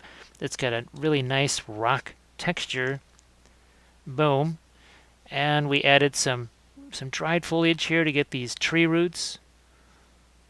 And then we just literally sticks that we picked up off the ground, and turn those into tree branches. So it really does not take, you don't have to really struggle with it. And you can see some other examples here of, there's your tree bark again. And I think this one has a stick on it too. We've got a couple of these. Yeah, here we go. Another example of bark branch with a little stick on it. Doesn't have to be super elaborate. Now let's get some of this lighter tone here on some of our little babies here, because we haven't, like I said, we've stayed away from white intentionally. Stayed away from it, but now let's get into some of that and really give these little dudes. Let's give Huey over here. No, this is Dewey. Sorry, he's the grayish one. That's why he's Dewey. And Huey has the brightest. See, he's got all the oranges like Mama does. Now let's see if we can do some stuff on the eyes of our little guys. This is blue liner and clear purple mixed together. And those are Reaper paints. A little bit of Reaper paints for you. And let's give him some eyebrows too. And all this, Hello, little hobbits. Spark my ganja. Thank you for the follow, Revlis. It's appreciated. As we start to give our little owls here their little eyes. Giving their little owls their little eyes. And then we can go in, we can do some more fur / feather texture on them. So much more we can do, but we just gotta... You just have to be willing to kind of put up with those early initial stages where we're literally using this and this. This is what we painted with for the first 10 minutes or so right here. I tried sending with... I guess it's weird because I do get whispers. Maybe it's when I'm not live. I don't know. It could be that reason. Well, there's a whole lot of things about Twitch that are still very new to me because basically I started doing this in April. I did a few streams in March, but that was really more just like pressing buttons and, oh, look, I'm live. So there's a lot of things. Like I just heard about something called Hype Train or something. Hello, little hobbits. Spark my ganja. Thanks for the follow. Maybe that's it, man. I don't know. Maybe you gotta be... Do you have to be follow somebody to be able to send them a... Well, at least a request. Oh, a friend request. That's it. Yeah. I think you have to send a friend request to be able to whistle. Ah, look at that. So see, now that lighter downy fur, that starts to show up because all we needed was one dark. You cannot have light unless you have dark, and vice versa. That's another reading from the Book of Wappel. Now this is going to be the opposite here. I'm gonna, instead of doing that darker, I'm going to do crazy enough. I'm going to take some of that purple there, and we're going to mix it with the, with some of our maiden flesh here. Let's give this the opposite here on the, we'll go opposite here on the eyebrows. Just to make him different from his brothers. Don't want to lose out on the darker color of his head, but yeah, that's nice there.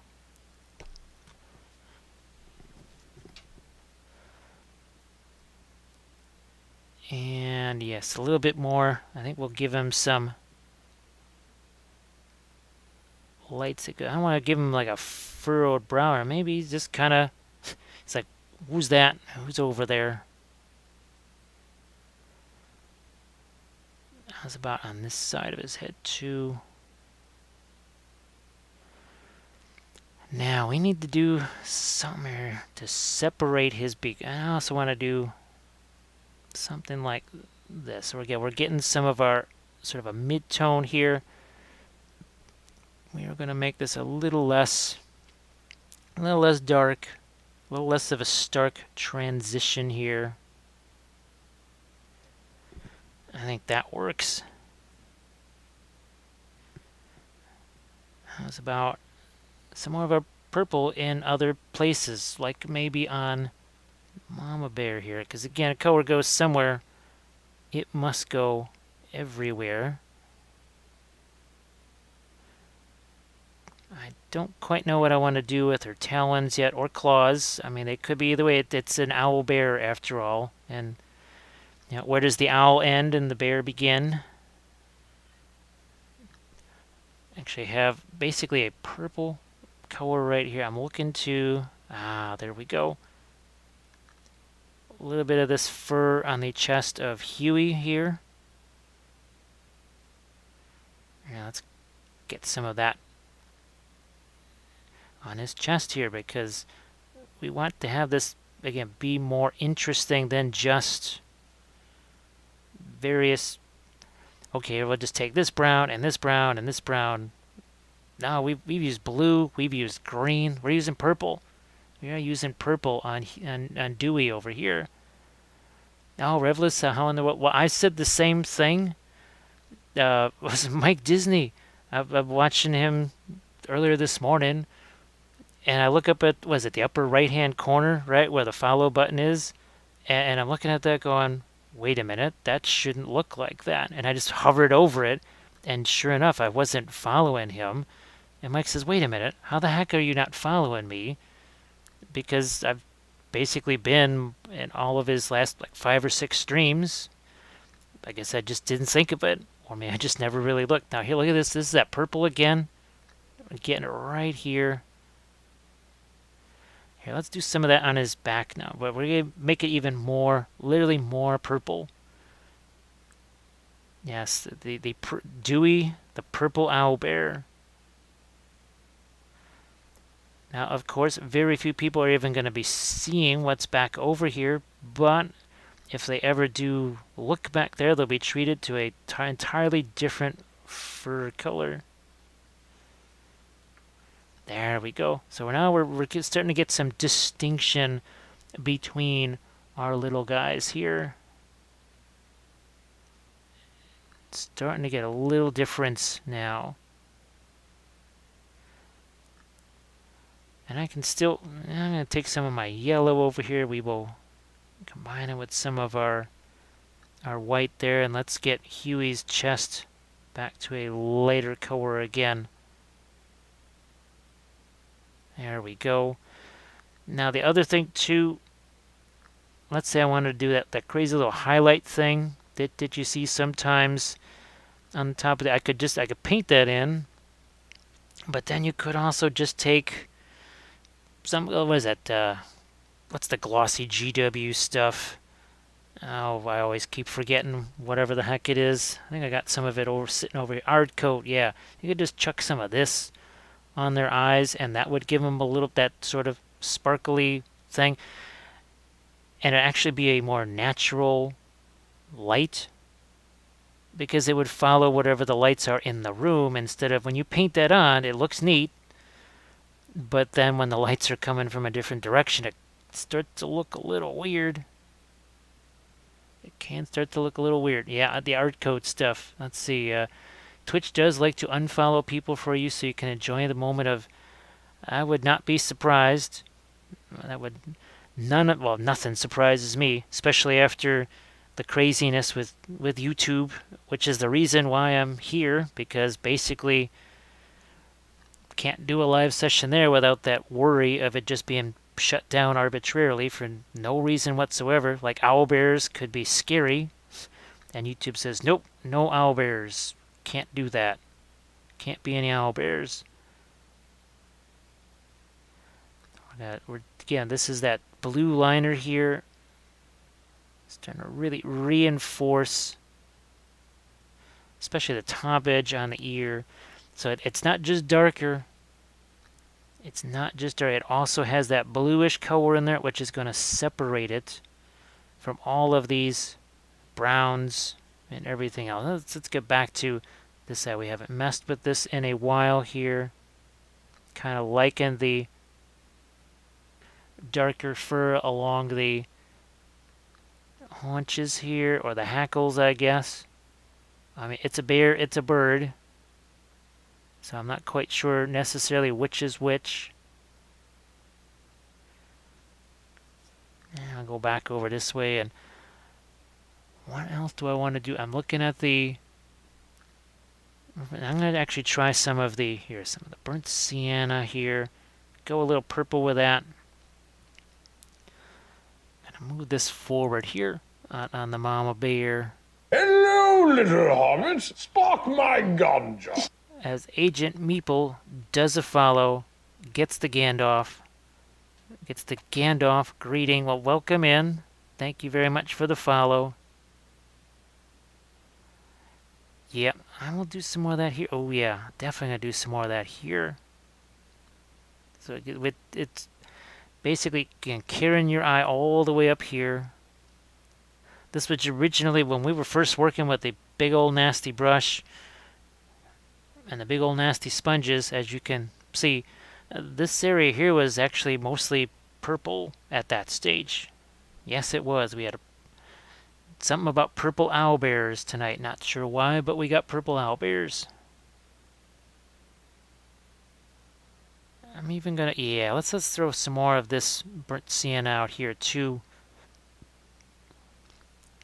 Because it's not just about making it darker, it's also about, again, increasing some of that saturation. Speaking of which, we haven't done this at all yet. What are we doing here? Let's go zoink. So now all the color is gone. And you can still see there's a little bit of difference between Huey, Dewey, and Louie because of the lights and the darks and the mama bear. And then as we go with our saturation again, that's that sort of hidden contrast that a lot of folks, I mean, it makes sense. I guess if you weren't doing the whole art school thing and that wasn't beaten into your head for years, you don't necessarily think of, wait a minute, there's other form of contrast besides just light and dark. Let's see. The dirt is actually just like a dried foliage kind of thing. I wish I had some of it right here. It's literally in another part of the house that I can't go grab.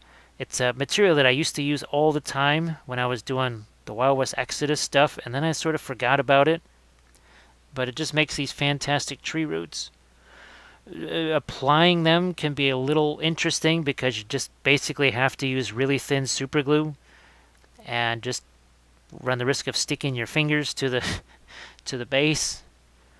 But we're going to be using some of our Luke's APS stuff, and if I have some cut leaves, I definitely want to try and use those. Now I may not use the cut leaves because I like to cut them too on camera instead of just showing you cut leaves that have already been cut, but maybe we'll do that too. This was not the intention here to be doing this particular little scene, so just that's why I wasn't expecting. I was like, wait a minute, what about this dark sword thing? I have not done that. I'm gonna get, so this is Louis back here. I'm gonna give him some darker colors on his back because everybody else has been lighter, lighter, and lighter. I am gonna throw a little bit of the red liner out here. Again, that's from Reaper Miniatures. And mist material in here, see that kind of leafy stuff? That's actually just chopped up parsley leaves. We have also used chopped up loose leaf tea. I've used a whole bunch of different things. That stuff, I think I tend to kind of save it for my terrain pieces these days. Yeah, let's get some darker things going on with the fur here on Louis. There's little Louis the owl bear, getting his back a little bit darker there. Won't focus on it too much. And then we'll go back to our front view here. And what the heck, I'm gonna see if I can might even try throwing some of the art coat on here too, on the eyes, and just see what that looks like too. Speaking of eyes, we got little Louis over here. This is that clear orange. Let's see, we got Huey. Oh yeah, we need to get some lighter stuff on it because, well, if he's supposed to have more saturation like Mama, then we gotta do it. Gotta get some more of the yellow into the, and then we'll do our saturation thing again where we kill all the saturation, and hopefully it will be rather revealing. It'll be rather revealing and show you just how intense Huey is, which is why he's got the name Huey, because his hue is much more saturated. It's a much brighter, more pure color than his siblings. Look at that. Okay. We're going to go boom. So all of a sudden now, Huey and Dewey don't look all that different until saturation returns, and now big difference. Big old difference there. So back to our mix a little more yellow again. Looking to kind of do the same thing that Mom's got over here. Like you do. Also starting to think about showing a little bit of the texture here as well. We haven't really shown a lot of texture.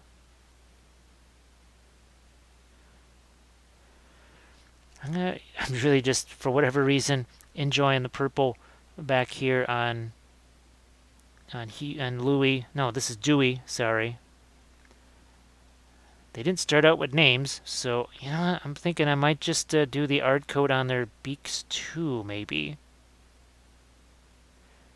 That could be interesting. And we're doing a lighter beak on Huey here, just to, again, give him some separation from his siblings. Now let's have this lighter.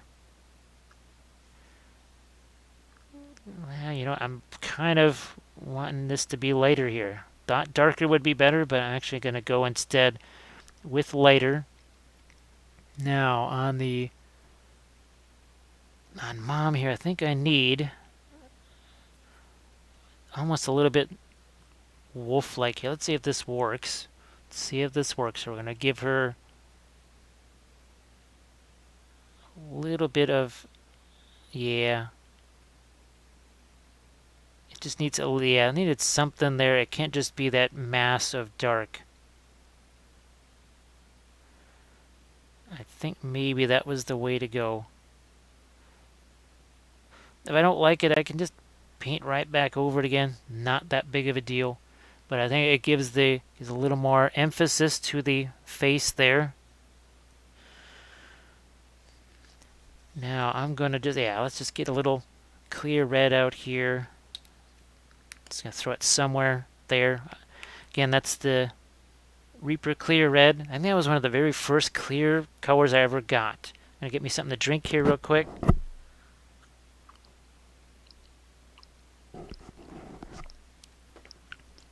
Didn't want to be doing that right in your ear. Alright. Don't necessarily want that tongue to be quite so pink. Let's put a little bit of purple in there. There we go. Yeah, that's better. It just needed something to distinguish it there. I'm going to continue. I'm going to make that darker. Just want the beak darker. So let's see what happens now if we play with a little bit of the. I'm going to grab me a smaller brush here.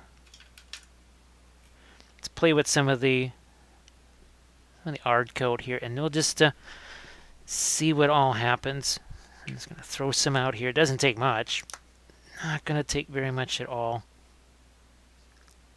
I mean, that is more than I'm going to need, probably.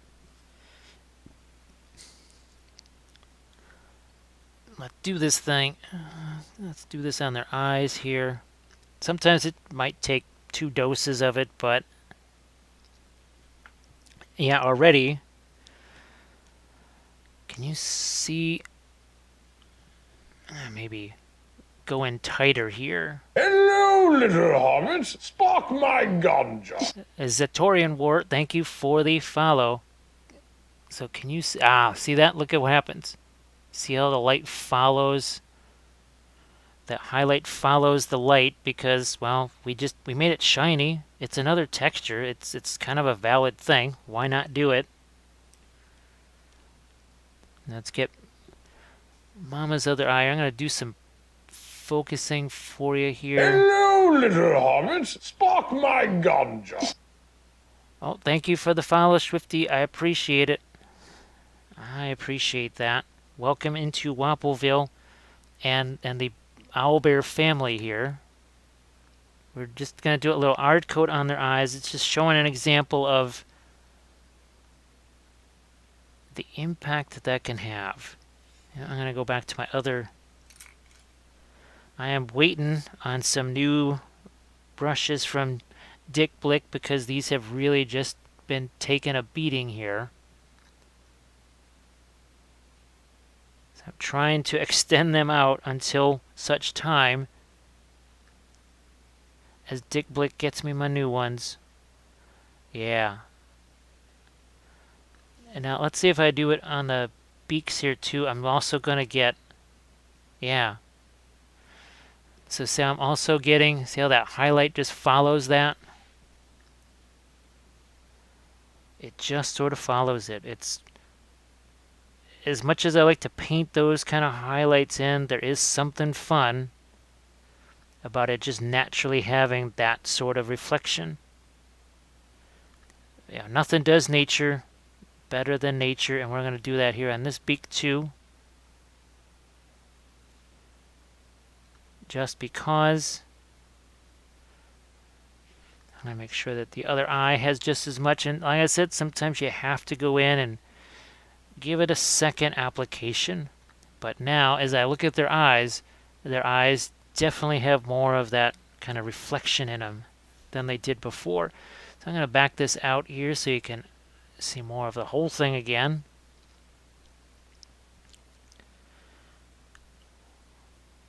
Oh, yeah, let's... I think maybe I'm going to go a little bit lighter with some of the... for even in some of the recesses here. Just going to make sure I've got my... Yeah, this is the right brush here. Some of them are just, I don't want to say they're designated oil painting brushes, but some of them have a... The most worn out ones are actually the best for oil painting, which is just hilarious, and I never ceases to be hilarious to me. Good, just using water here. Nothing, no mediums or anything like that. It's not that there's anything wrong with those. I got away from using those years ago. Maybe it's because I was always having to paint somewhere where basically all I had was water.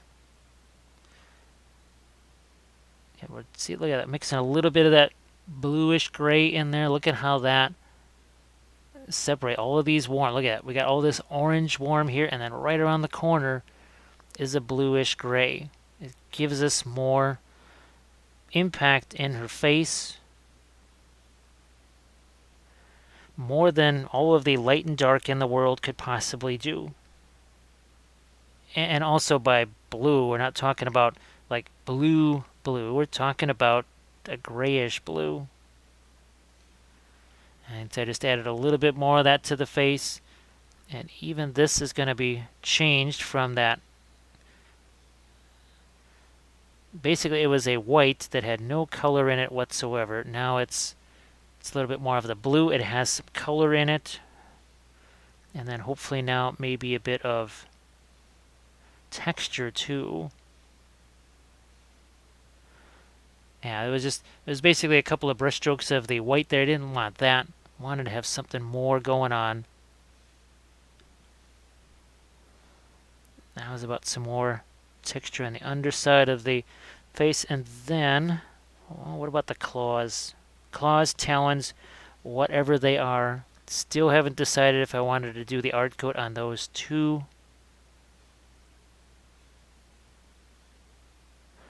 It might be hard for you to see exactly what's happening there, so I might not focus on that too much here. Look, we're actually going to use, this is some of the green here. So that's green liner and some of our off-white. Yes, we're doing claws and blues and greens. Why doing that? Well, because we've got these warmer colors on the ground here. Want to get a little separation there as well. Maybe not quite so dramatic as what we're doing on the face, because we want that to be a center of interest. And again, for the folks that are new, that have not seen it before, where's my tree bark here? Let me grab that. I have a piece of it here. So that is what you're looking at.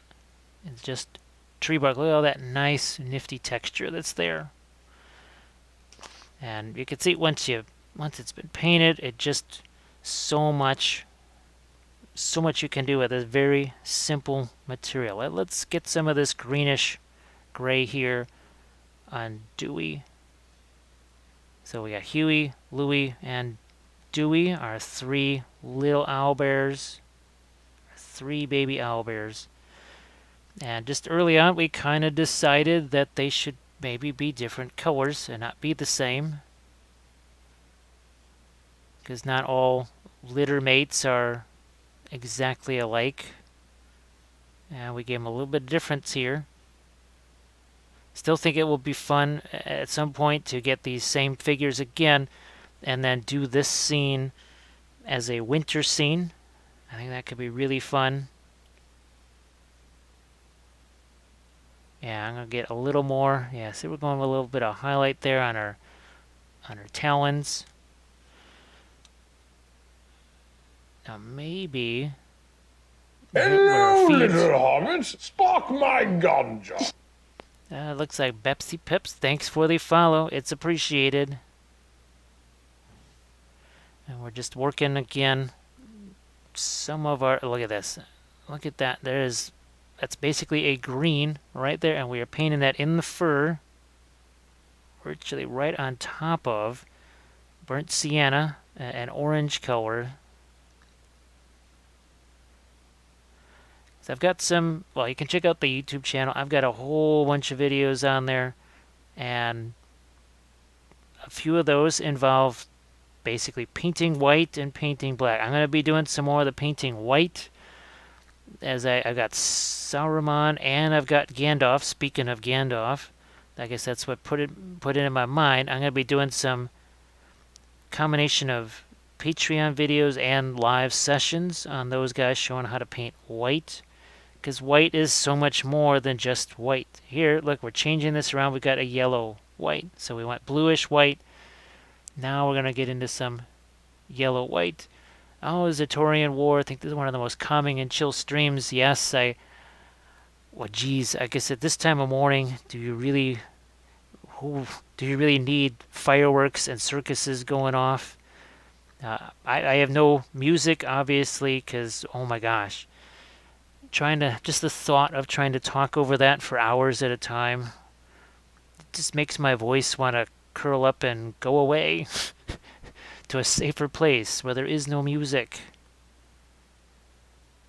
I didn't even know that was a thing until we started I started to watch other people's streams, and I went, wow, that's some high intensity there. Or music that makes you just want to go, like, put your face in the wall. So yes, hopefully the mellow tones of my voice.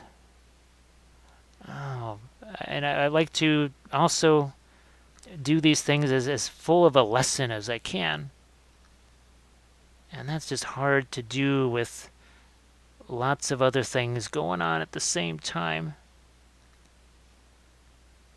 So what I really want to do, I've been trying to set this up this whole time so that we can add some of our flock here and some really fun ground cover things like this. So you can see some of the greens in there. And see, those will contrast nicely with all of those. You can see from above all of those tans. That's what this is for. We also have another type of ground cover here, which I hopefully will not spill as we open this thing up. Now we've got some greens in there, but also some oranges in that. And guess what? We got ourselves oranges on our bears. And then we've also got, so for our deep greens, there we go. Look at that flock. That is nice and green. I'm going to put that over there just to have it out on the palette. You know what? I think I might actually add some stuff here. Unlimited blame. Looks like herb mixes. Well, we have used loose leaf tea. This is actually right here, this material. That is actually some ground up parsley flakes. And that is no joke. Now there's also these guys here. And I'll show you these. So these are from Green Stuff World. These are leaf cutters. And you quite literally take your fall leaves. Now I don't have any fresh leaves to cut for you, but here's a couple of examples of the cut leaves. So here's some that are more green, and you got some nice red fall leaves over here. I've got leaves of all different colors. I mean, we got tons of different color leaves that we can work with, but we've also got nifty things like our grass tufts here. So we got big old grass tufts like this that we can use. I think this is from Gamer's Grass. We've also got our tall foliage here. Yeah, let's grab a few of these. So this is from Green Stuff World. Look how tall that foliage is. Do I collect a lot of these things or buy them? Well, the Green Stuff World cutters obviously had to get these, but the leaves, those cut leaves, they're just literally leaves on the street. Every fall, and even in the summer too, we collect leaves and sticks, and actually I have a friend of mine who sends me the tree bark, but I've also collected other types of bark too. Yeah, the leaf cutters are a tool. Now I don't actually have some leaves handy here, but I do have somewhere some pieces of paper. So yeah, let's see if we can use this. Now this might be a little bit thick for the leaf cutter, but yeah, it's a little bit thick, but see how it's starting to, even that thick paper is starting to cut through that. See if I can find something that's, well, here. This is about leaf consistency. And there we go. And look, there's a little leaf right there. Yeah, normally I wasn't expecting to do this, so I would have just some leaves, so you could see it. You shove the leaf in here, press this down, and it cuts you those leaves. And there's all different types here. We've got some bigger leaves. This is my favorite. My favorite one right here. I really love this. I really love that. So what I'm going to do is actually I'm going to move my palette out of the way here, and we've got some of the Luke's APS fast drying glue. What we're going to do is we're going to get ourselves some more water here. I'm going to get myself a couple of containers, and I'm going to have two types of this. I guess it's a PVA in some places, right? That's what they refer to it as. I just call it Elmer's glue because in the US that's kind of what we call it, just Elmer's glue. So I got a couple of different containers here.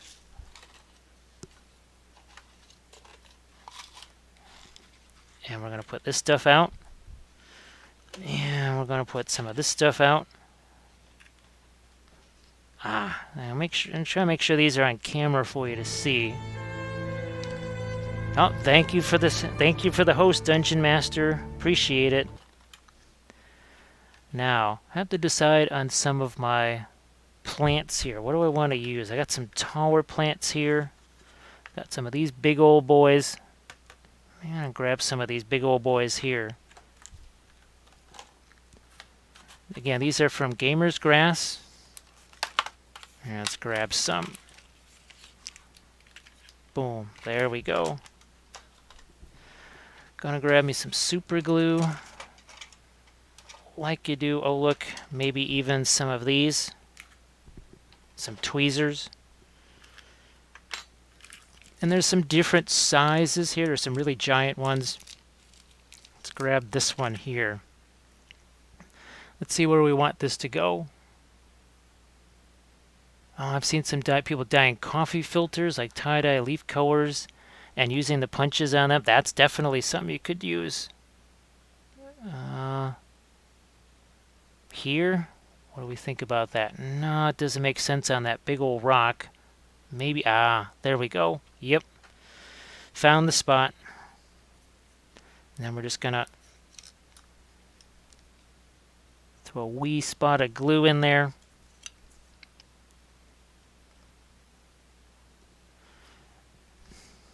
I usually have either a pin or something like that, so I can just kind of shove this in place.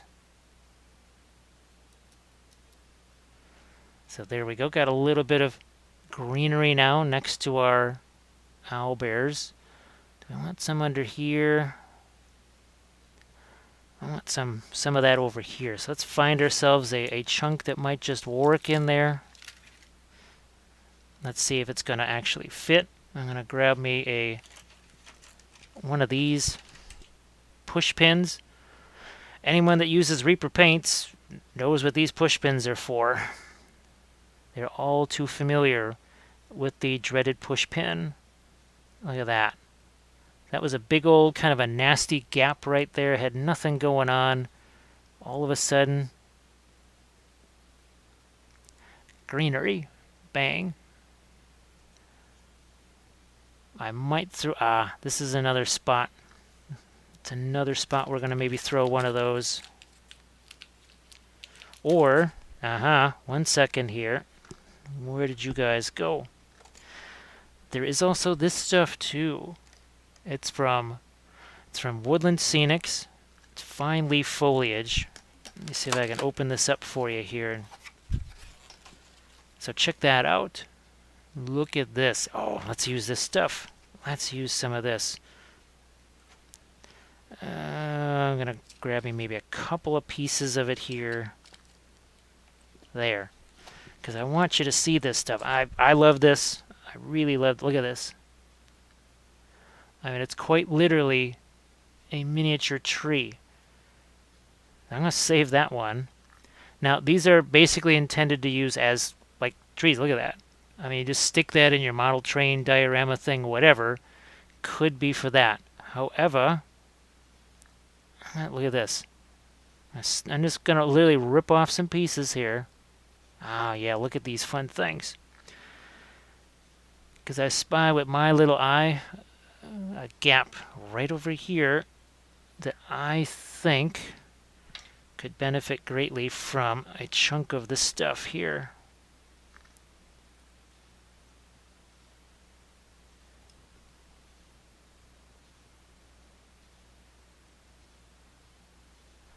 I'm going to get a little more of my glue right in here.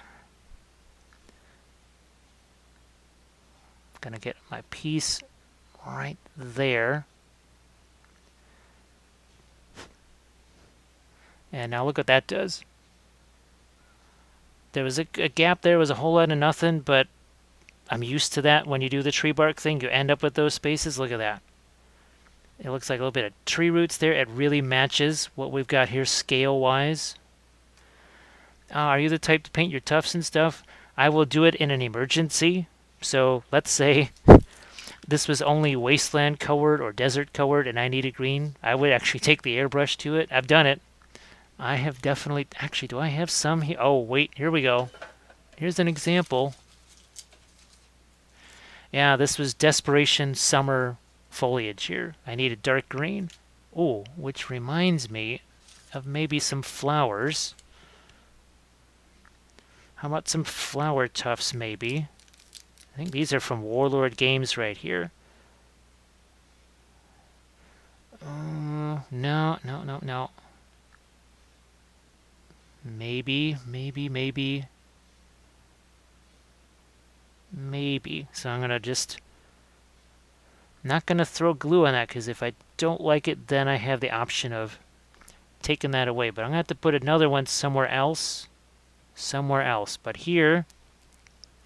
So we got the tree thing over here. We're going to do the same thing here, because we got a big old gap of nothing here. A whole lot of nothingness. And we don't like nothing. We want something there.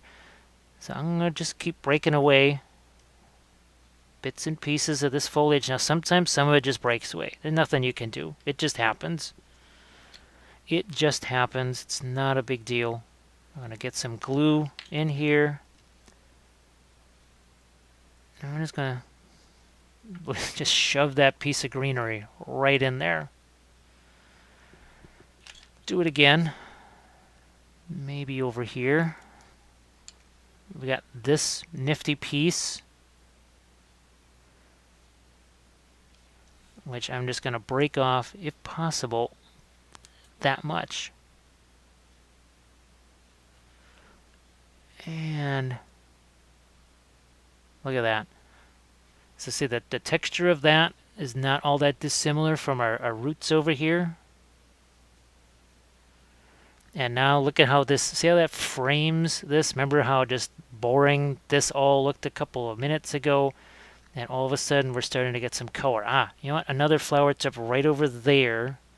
And these are different sizes. So, here's a small one. Come here. There's a small one. It's going to go right, boom, there. And smush that down in place. So now we're trying to think of balancing things, but not necessarily matching them one side to the next. And all of a sudden, look how colorful this is starting to get. We're starting to get ourselves some color over here.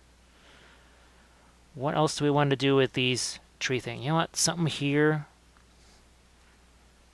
This piece right here. I'm going to see if that can work. Let's see if that can work right over here. We'll see. Sometimes they just don't stick where you want them to. And sometimes they do. And sometimes, there you go. You get lucky. See, it's just we're working off of what we already had here. And then we've got these kind of smaller extra little bits. Well, we can maybe glue in that right here. Like so. There. So now we've filled in a lot of these gaps. We still got another gap over here. Let's fill that in with something. I'm going to see if I got another decent piece of... Again, this is the stuff from Woodland Scenics here. I'm just quite literally ripping it apart. All right, I think this is a nice little chunk for our... Where the heck is that gap? Over here. Give me some glue in there. Let's pop this thing into that gap. Again, sometimes it just doesn't go exactly where you want it. Sometimes you just have to force it in there.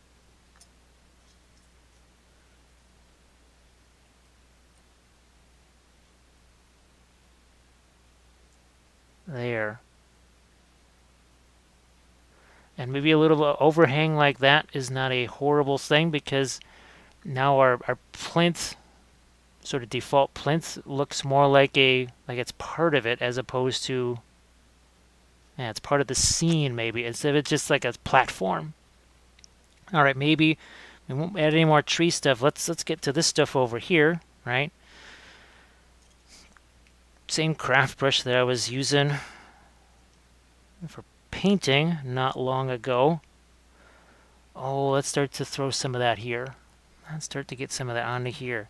Now I've got two different types. Remember, this is the watered down. Because actually I was watching, you can watch Luke's APS. He does his own, he does terrain videos and such. So see how that just kind of washes its way, sinks down into some of the crevices there. But where I maybe want the flock to hold a little bit better, but I'm not going to put it absolutely everywhere. Yeah, let's grab some of this. I'm going to get my glues out of harm's way real quick here.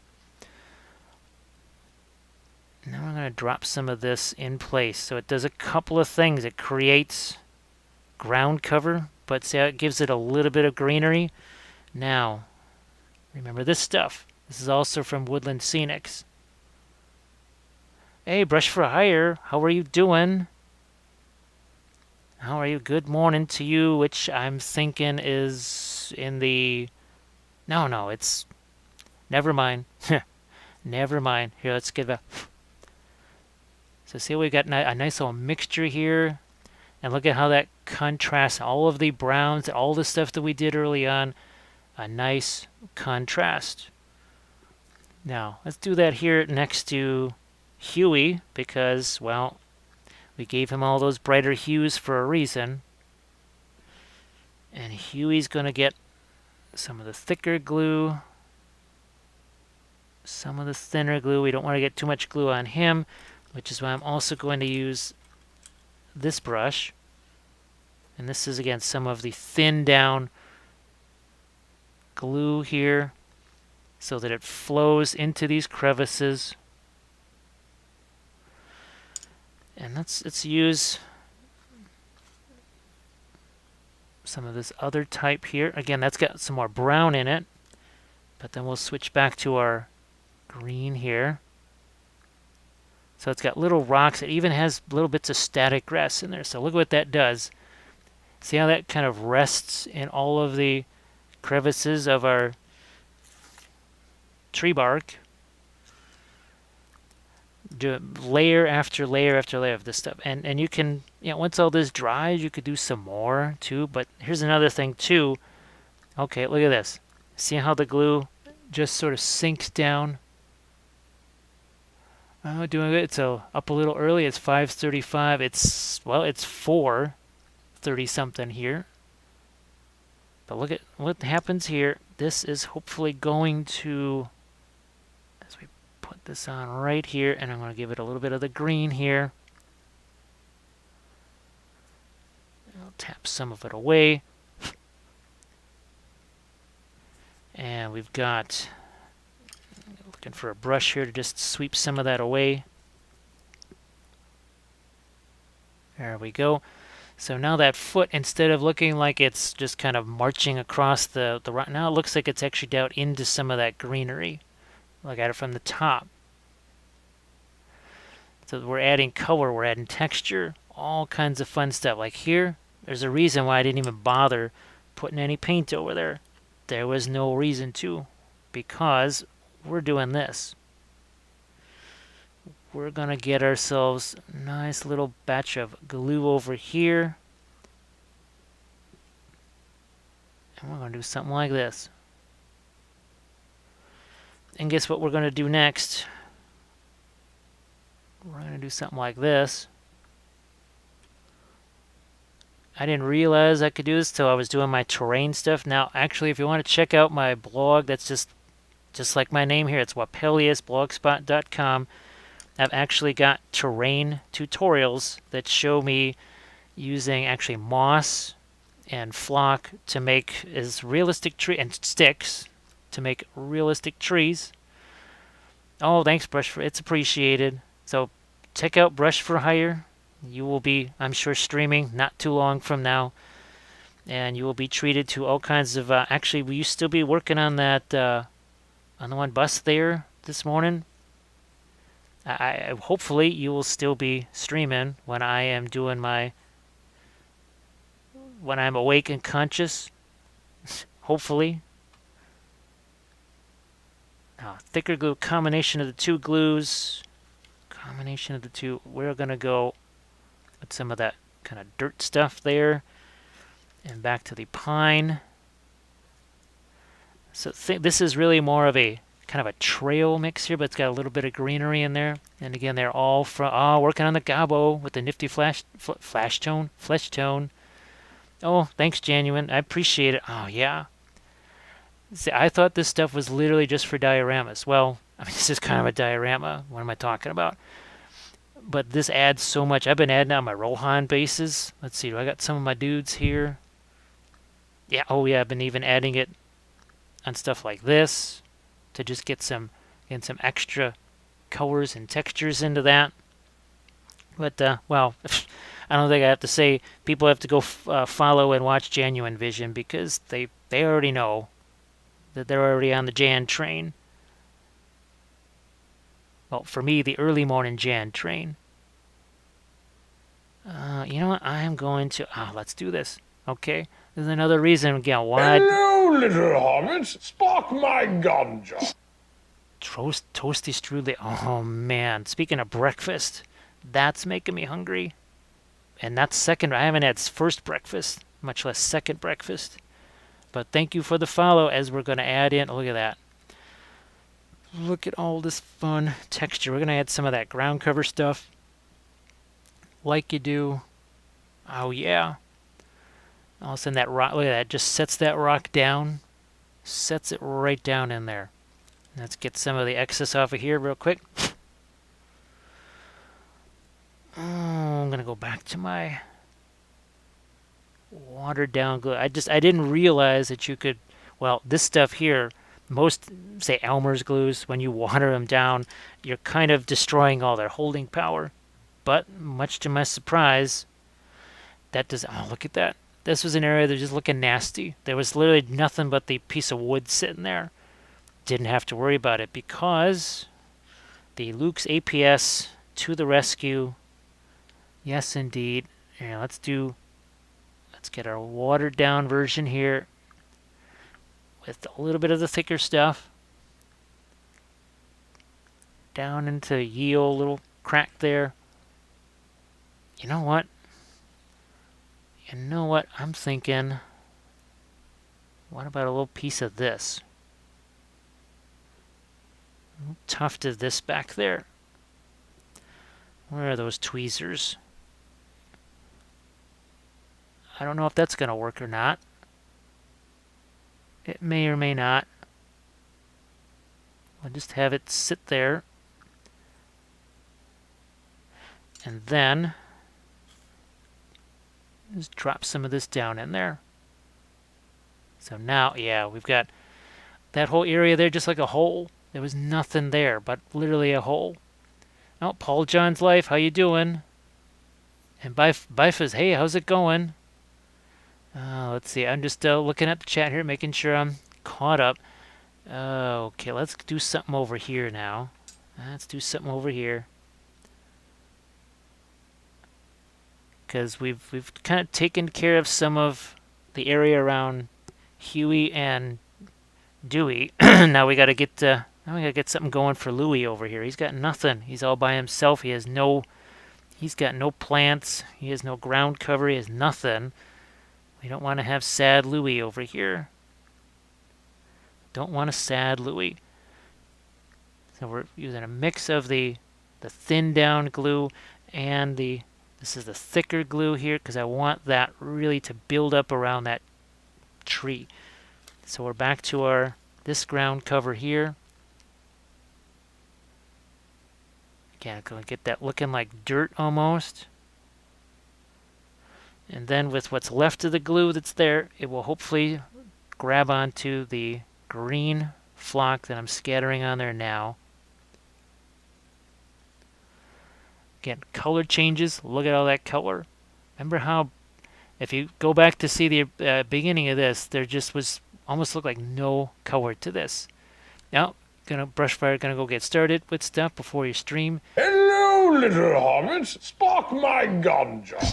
Thanks for the follow, Wappel. And thanks for stopping by and watch. And I will, well, as conscious as I can be, I will try to say hello when you do your stream. So be sure to check out Brush for Hire. Yes, indeed. And his very nifty goblin skin tones that he's got going right now. So this is going to be some subtle, a little bit more greenery there.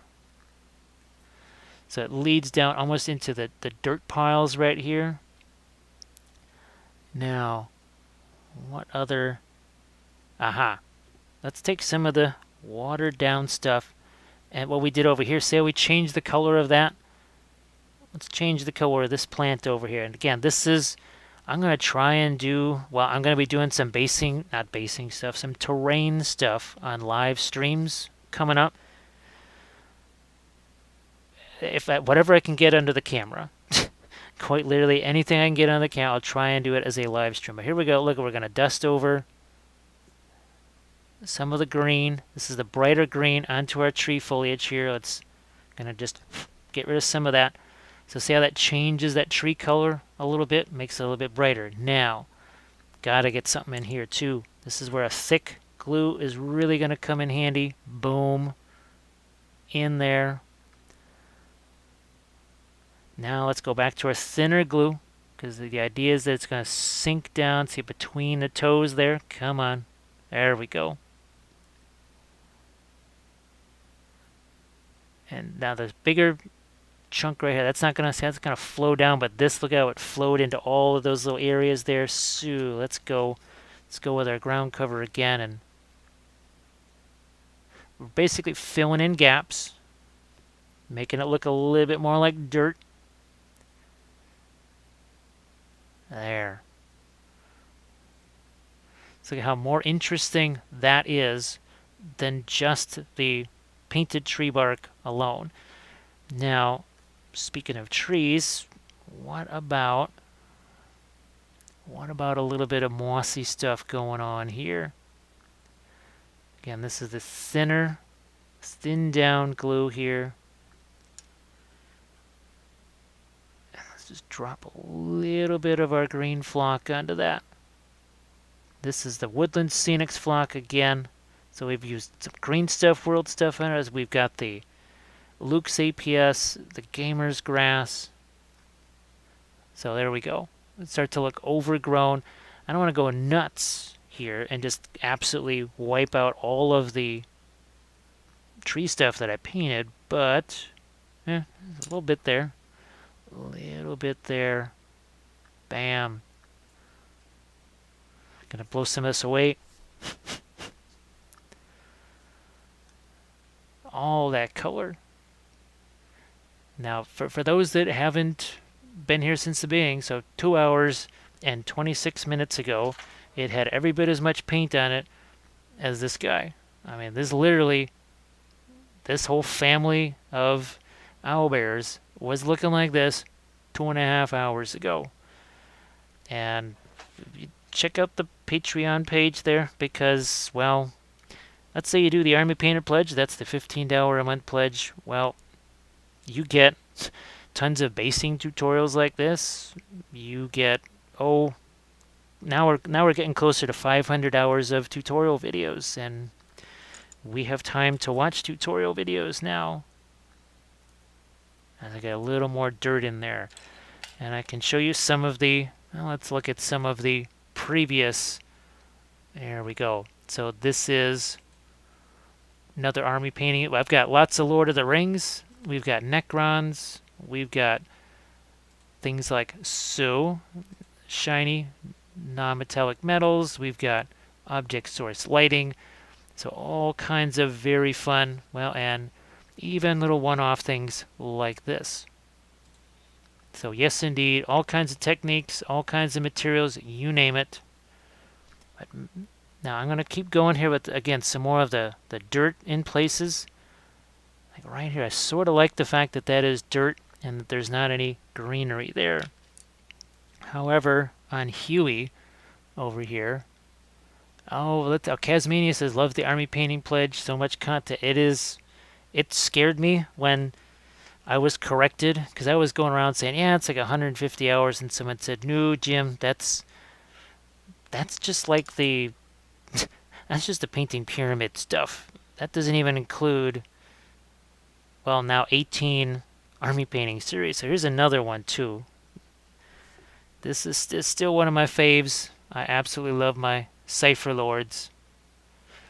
And as you can see, I have kind of an obsession with basing. Let me see if I can find my here we go. So there is episode 1 of every series starts out like this, and here we were working on the bases. And that is just Sculpey, cork, and some paint. Yes, indeed. But I love this stuff. This combination of things I hadn't really discovered until very recently. So that is another thing I try to do with the army painting stuff, is any new things that I discover, they immediately become your things. I mean, like, immediately. And sometimes I don't even wait to discover them. Sometimes I'll just go, well, let's see if this works. You know, I'm going to put some dirt in here. There we go. So there's literally another type. It's kind of I just call it the trail mix color. Let me see if I can grab here. 1 second. I've got another thing that's going to be waterfalls. This is going to be a Patreon tutorial if I can grab it. No. It's just too far away. But actually, it's another kind of thing like this, but it's even taller, and it's going to actually have waterfalls cascading down. Now let's do our little thing with our color intensity. So boom. So black and white. Yes, we don't have the color, but look at all the shading we've got. Look at all the texture that we've got. Texture. Let's bring it back. Bring it back. Bring it back. And poof. Texture, color, just so many different things here going on. I'm going to get rid of some of the excess here real quick. And I can see there's a few other little gaps, like right in here.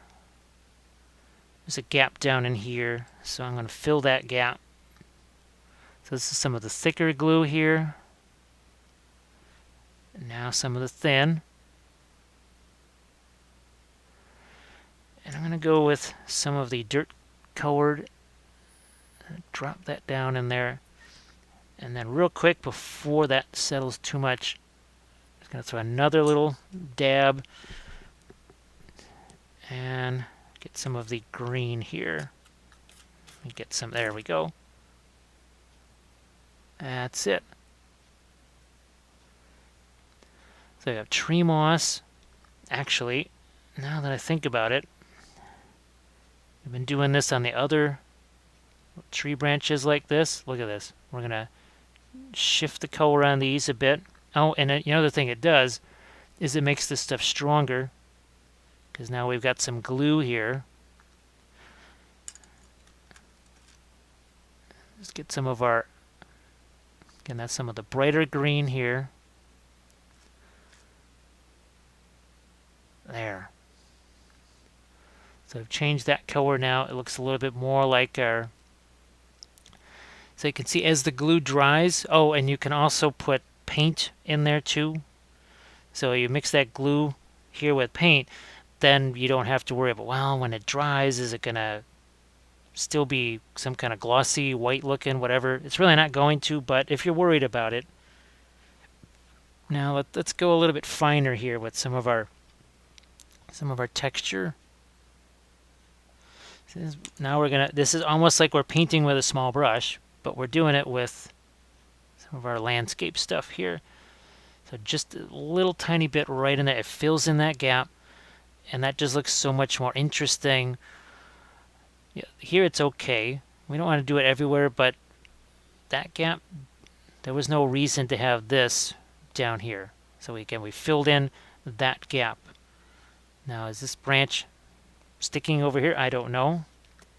But what I'm going to do is take some more of the thick over here. And then I'm just going to grab some of my green here. A little bit of this, because this is really fine. It's going to get down. There we go. So I'm kind of connecting some of my grassy areas too. It gives all of this stuff a connection.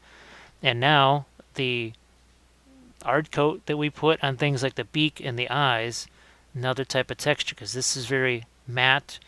It says, obviously you got the kind of gritty texture there, and then you got the shiny texture on there, on the beaks and the eyes and everything else. Again, I'll probably throw another layer of the art coat there. Now what I might do is actually just bring back my palette here and do some more painting, because now there's just something that I can now judge by, right? I've got some of the grays covered up with green, and now I want to see, do I want to go back with my browns here again and maybe play off of these greens that I just added here. So let me get my screen a little larger over here. Oliver Ghost, how are you doing? Yeah, this is, I hadn't painted, well, owlbears ever, and I hadn't done really a diorama in a long time, and I certainly hadn't done one on a live stream. So in the last 2.5 hours, this is what we have done, from primer to this. And now what we're going to do is, I'm just going to kind of drift back here into some painting, as long as I've got my brushes here again. Got my brushes. We'll see what we can add in here now. Now that we've got, look at him compared to all that green around. And I knew, look at his tail here. Look at how that stands out from all that green. I knew that was going to be there. This is why we talk about that chess match of basing and the base. I don't want to say, I hate color theory. I hate using that word, but just it's like weathering, right? You have to plan out where your rust is going to go, your streaks, the chipping. You need to be thinking about that early on, moves in advance. Well, that's what we were doing here. And now I'm going to go back to this. Originally, this was a dark purple. Let's put a light here. Here's some purple there, and here's some of our green. We're going to have these two things, because purple and green together make a very nice gray, but not a dead gray. Let's get almost like some of this, what is that, grizzly bear, right? Some of the almost frosted, look at that. So now we can get a little more texture back. There wasn't nothing going on back there, but I needed to see what all the rest of this was going to look like first. I need to see what all that was going to do first. And now, and again, this is green and purple together, and we're using the Reaper paints this time around. Using those Reaper paints. Now let's get this side here. Now, even as I look at this thing here, I'm like, oh yeah, that's right. It was only 2.5 hours ago that this thing had 0 paint on it. It had nothing but primer. We haven't just painted it. We have actually added all of our foliage too. Now, the danger is, obviously, I don't want to snap this stuff off. So I'm going to have to be kind of careful here as I hang on to this guy. But I just, once I started to see these different ground cover materials, I realized we call it sculpting with paint, but we were painting with foliage here. This foliage and all of this ground cover and all this stuff here, that wasn't some afterthought. This was part of the painting process. It was definitely part of the painting process. It was, so from the beginning, I knew I was going to be doing that. And I was hoping that people would kind of stick around long enough from those early horrible stages to see it emerge like this. To actually see how you can quite literally paint with the basing materials. It's not just brushes. It's not just paint. You can do it with these basing materials too. I guess because I do so much terrain, I sort of carry the terrain into the basing part of it. So see, I made that a little bit lighter there, and then darker as it recedes down. Now I'm gonna try and get some of this here, because remember we used purple over here on Dewey. So we're gonna give Dewey a little bit more of his purple here. And try not to smush any of our plants.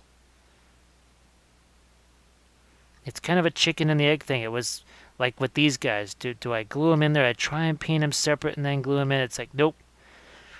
All of this stuff that we did with all the landscape stuff here, that is the reason why I wanted these guys on there. Because seeing these colors in advance, before I even threw down the greenery and the dirt colors and such, huge advantage. Huge advantage. And I can still go much lighter. And this, like I said, there's not lots of highlights on this thing yet. Not a lot of, let's give him some, I'm going to give Dewey some little white highlights on his ears. If that's what they are. I haven't run across too many owlbears out on the street, so I'm not quite sure if those are ears or not. But we are going to get some more highlights on them here. And again, this is a purple gray-ish green. Let's see, let's get him. I don't want to get too emphasized on the collar there, because Huey has a really clearly identifiable collar, but I think I need some contrast there with his eyes, so we will go brighter here. Just trying to, yeah, throw in a few little individual fur type things there on Dewey's eyes. Let's get some bright things on his fur here too, like you do. And then I'm thinking, here, let me grab a little bit of my yellow, and we'll make Huey's chest here a little bit lighter, just because we can do that. Hello, little hobbits. Spark my ganja. And we've got ourselves another follow from Accustag. I'm just going to pronounce it that way if you don't mind. So sorry. I got my fingers. Look at this. So it's not just bad enough they're full of paint. Now they're all full of flock and other things too. So we have, yeah, we still got our original makeup sponges here. And this is big old nasty craft brush, and look at how we're getting here. In basically about 2 hours and 35 minutes ish.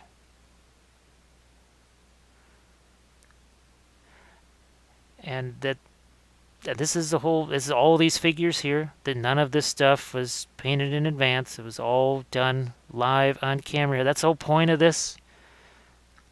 I really try to have these be as complete of a lesson for you as possible.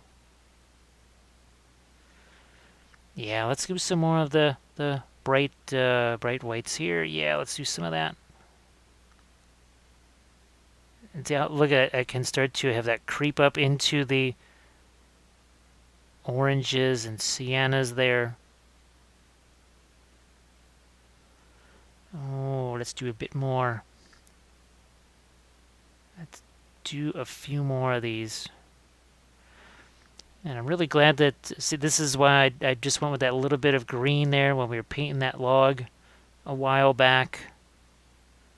Again, a nice little contrast between all of the orange in here and the tree.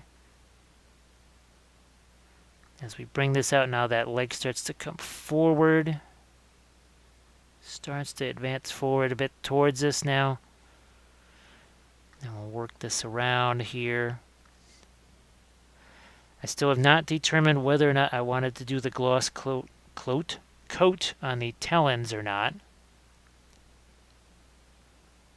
But I'm going to do a little bit of my own little highlight there.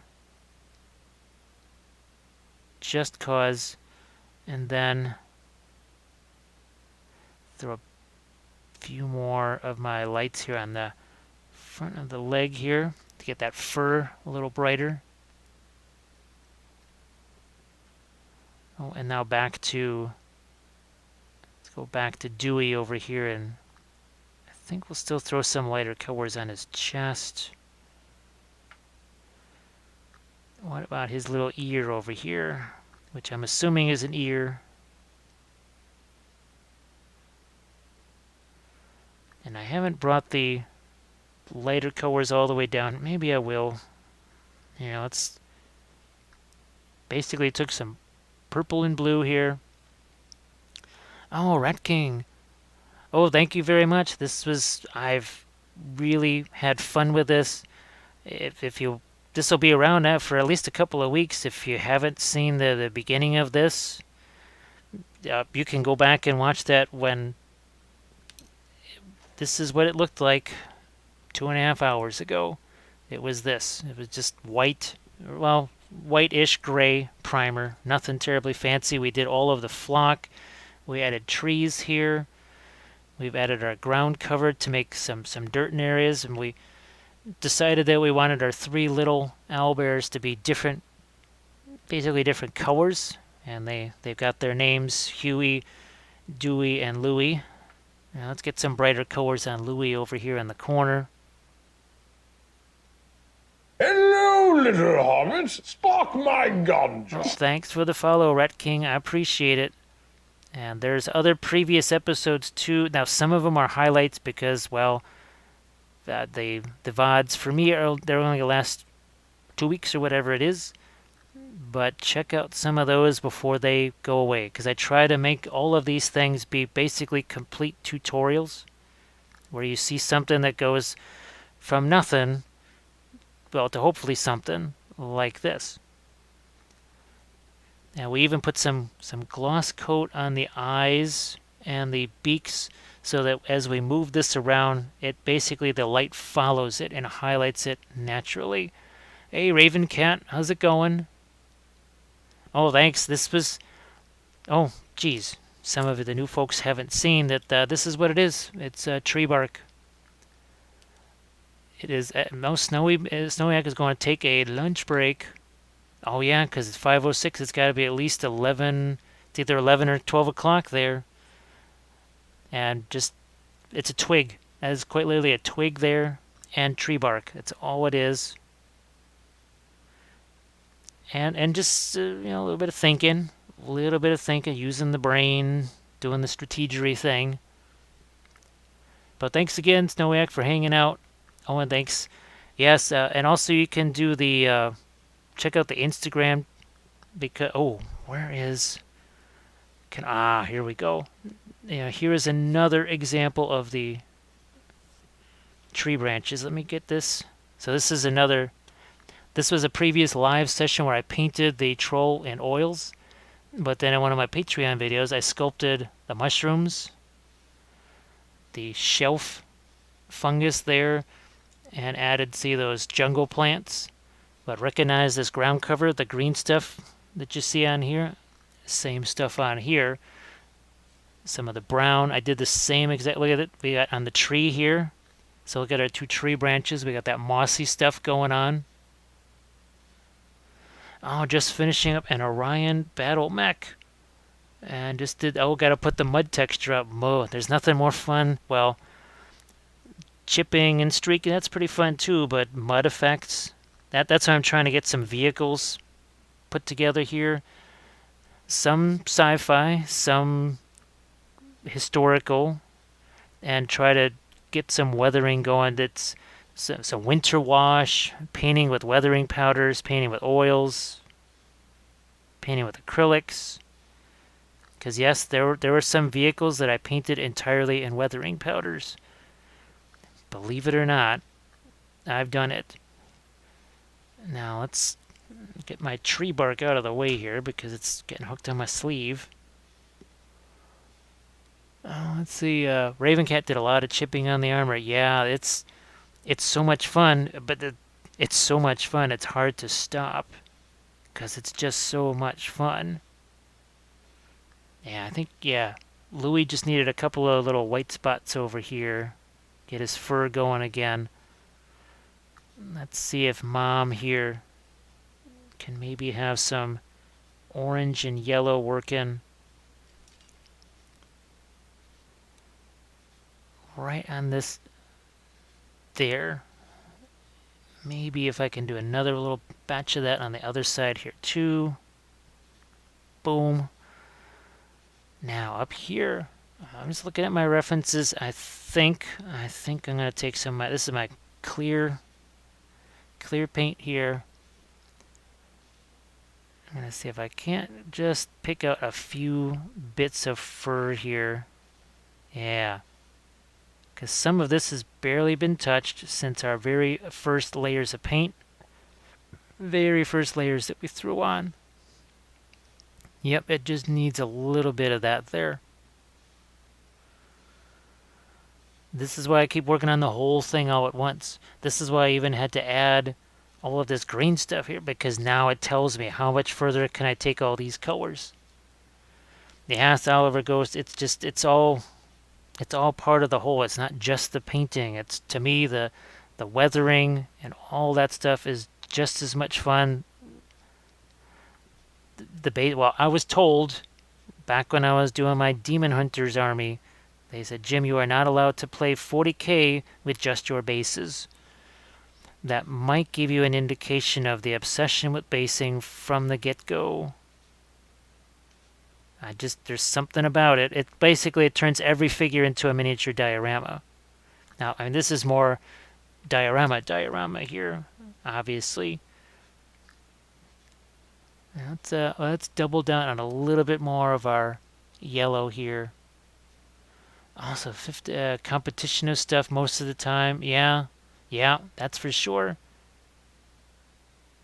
Oh, let's see. I'm going to carry a little bit more here. Let's do a bit more of this on Huey. And he got named Huey because he is the brightest of the three little bears. The brightest of the three. And I'm also, since we haven't done it in a little while here, I am going to do my little trick here with the... Let me get to my camera controls real quick like. And we're going to go zoink, and we're going to make this black and white. So now, your three little bears, well, you don't see the color difference. You don't see the color difference in the mama bear. You don't see all the green.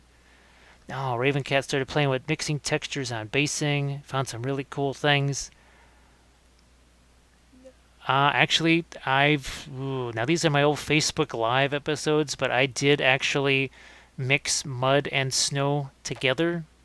Actually, the secret weapon, crushed glass snow method, is designed to be mud and snow. No, I don't have the individual slide, but actually go to my Instagram thing and you'll eventually find two things. They're from Song of Ice and Fire, and they're just like artillery type pieces.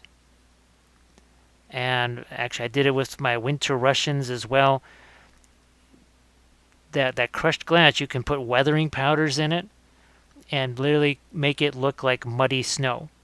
And that's actually what I did for those Song of Ice and Fire guys. Because they're stomping around in the snow, and it's turning it, it's chewing up the ground. So it was mixed mud and snow together. So it is possible to do those. I just, unfortunately, that's another thing I'm going to have to maybe try to do as a demo here on the Twitch channel. Yeah, I know there's some of the Song of Ice and Fire stuff goes a little bit further back, although it would seem that there's a whole bunch more of that coming my way. And it's actually supposed to get painted on streams just like this. As are, what's that, Blood Rage, Rising Sun, and eventually Ankh is coming this way. So I will be doing lots of painting tutorials and live sessions with that. So now I can really start to get some finer things, but you can still see some of that blue. There's literally still some of the original blue, and by blue I mean this. Blue liner, again, these are Reaper paints, a little bit of my off-whites together. I got a bluish gray. Let's do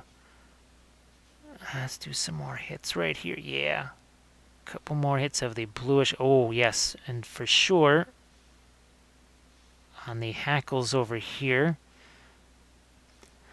So shadows, right?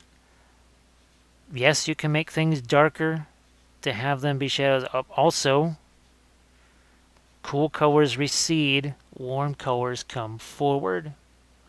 What are we doing here? We're adding cool colors into the recesses. All this warm stuff comes out that much more. Let's see, eventually found I could wait for it to dry and then hit it with a clear coat and then put the snow on. Yeah, this was all mixed at the same time. The mud, the snow, everything was applied all at the same time. And while that stuff was all wet, it all was mixed together. It's actually, if you go into the YouTube channel, I'm just James Wappel on YouTube. There are tons of snow tutorials. Oh, actually, here's another. Now, can I dig this thing out? 1 second here. I'm just trying to get to something here. Where is my snow and ice? So this is again, that's the crushed glass snow there. It gets nice and sparkly. Let me see if I can find the one that I am looking for. Aha! There we go. So this is the other nice thing about the crushed glass. Now we got icicles on here, but see the blood effects, because it's crystals, the blood effects actually seep down into there. So that's another thing that's why the mud works with it and mixes with it. All right, let's go back to some of our little shadow color here, and we're gonna try and get some of that into the fur here. So let's do that. Look at this. Couple little dots of that.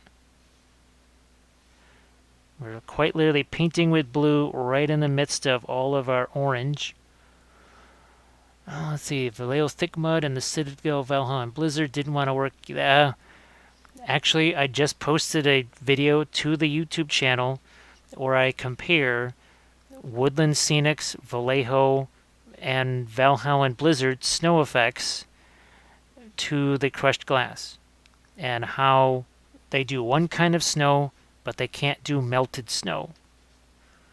They do the white fluffy snow, the fresh fallen snow, but they don't do anything else. So look at this. Can you see? Yeah, look. You can see the blue that was added in here now. Just like the same blue that we've added here on the top of her ears. It's that secret form of contrast. It's not just lights and darks. It's not even just warm and cool. It's also differences in saturation.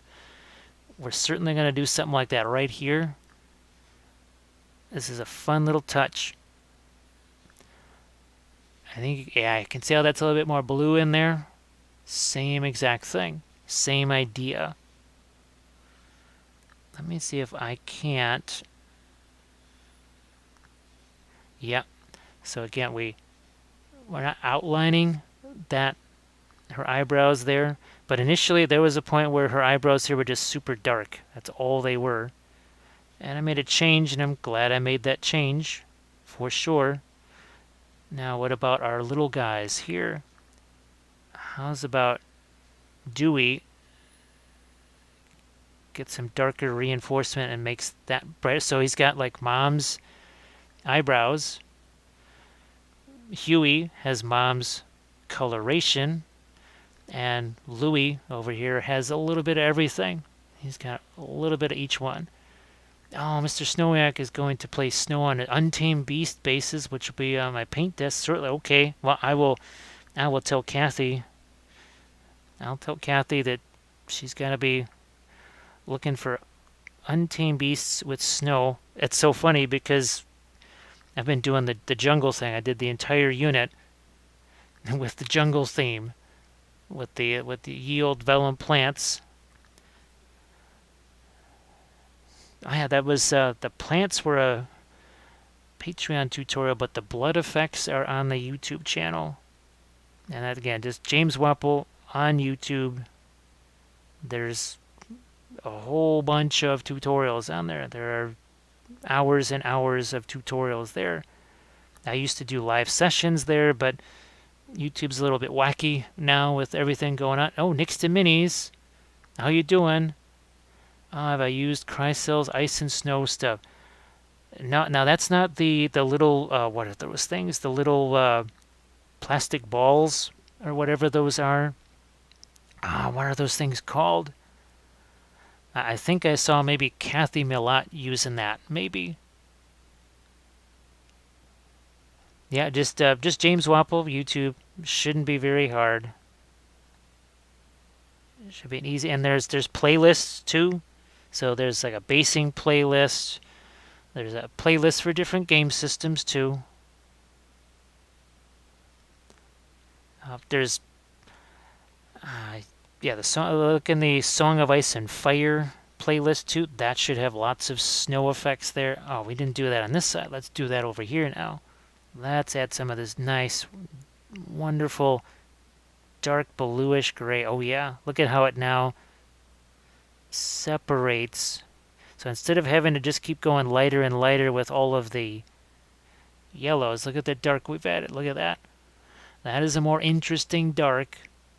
Way more interesting than if I just used a dark brown. There's nothing wrong with using the dark brown, but you want to get it a little more interesting. You gotta get yourself like this. Look how we're adding that bluish gray in there now. Ah, there's a snow powder. Yeah, that's there's so many materials that I want to try that it's been a while since I've been able to watch some of the model railroaders. Here we go. Look at this. Adding that bluish gray there. Look at how that separates now. It separates that fur. So let's do our thing with our killing our color intensity. Boom, we make it black and white, so now it just looks like dark. Just looks like dark till we bring it back, and then poof, you can see those blues. Well, and then there's all the Green Stuff World stuff that I've been using, and they just keep cranking out more new stuff every week. There's new products that they made this week that I'm sure I don't even know about yet. But, well, I think you saw the texture roller, so basing. Okay, this was the last stream that I did. Where'd you go? Here you are. I don't know if you saw this or not, but this was a couple days ago I did this. And this was another thing that had no paint on it, and we painted this whole thing in about 3 hours or so. But the base, that's using those Green Stuff World texture rollers and Sculpey. So yeah, that was a very fun Reaper figure. Again, that's something you can check out. I'm gonna get me a drink of water here real quick.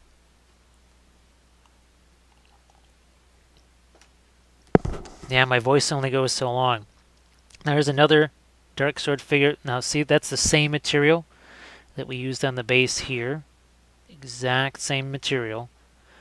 And this is actually TMM, so that is mixing metal medium with regular paint. So see how he's got red reflections on him? See that red reflection? That's actually, I basically created my own red metallic paint.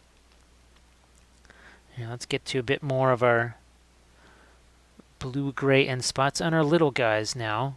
So we got Louie over here. We're going to give him some more contrast. Oh, Huey. Let's give him some almost bluish eyebrows there. And then Dewey, he's going to get himself some more of the bluish gray here. Set off his little chest like that. Now I'm looking at some of the okay, so now I was thinking of doing some little spots here, and this part of the owlbear here, and this more of the white stuff. But I think I might just not do that. Might not do that. Could be too much stuff going on. Oh, Mr. Snowman asks, is that Jamie? Yeah, this is Dark Sword. Oh my gosh, for years they've been doing Song of Ice and Fire miniatures, and yeah, that's I've done the Circe, painted a bunch of those.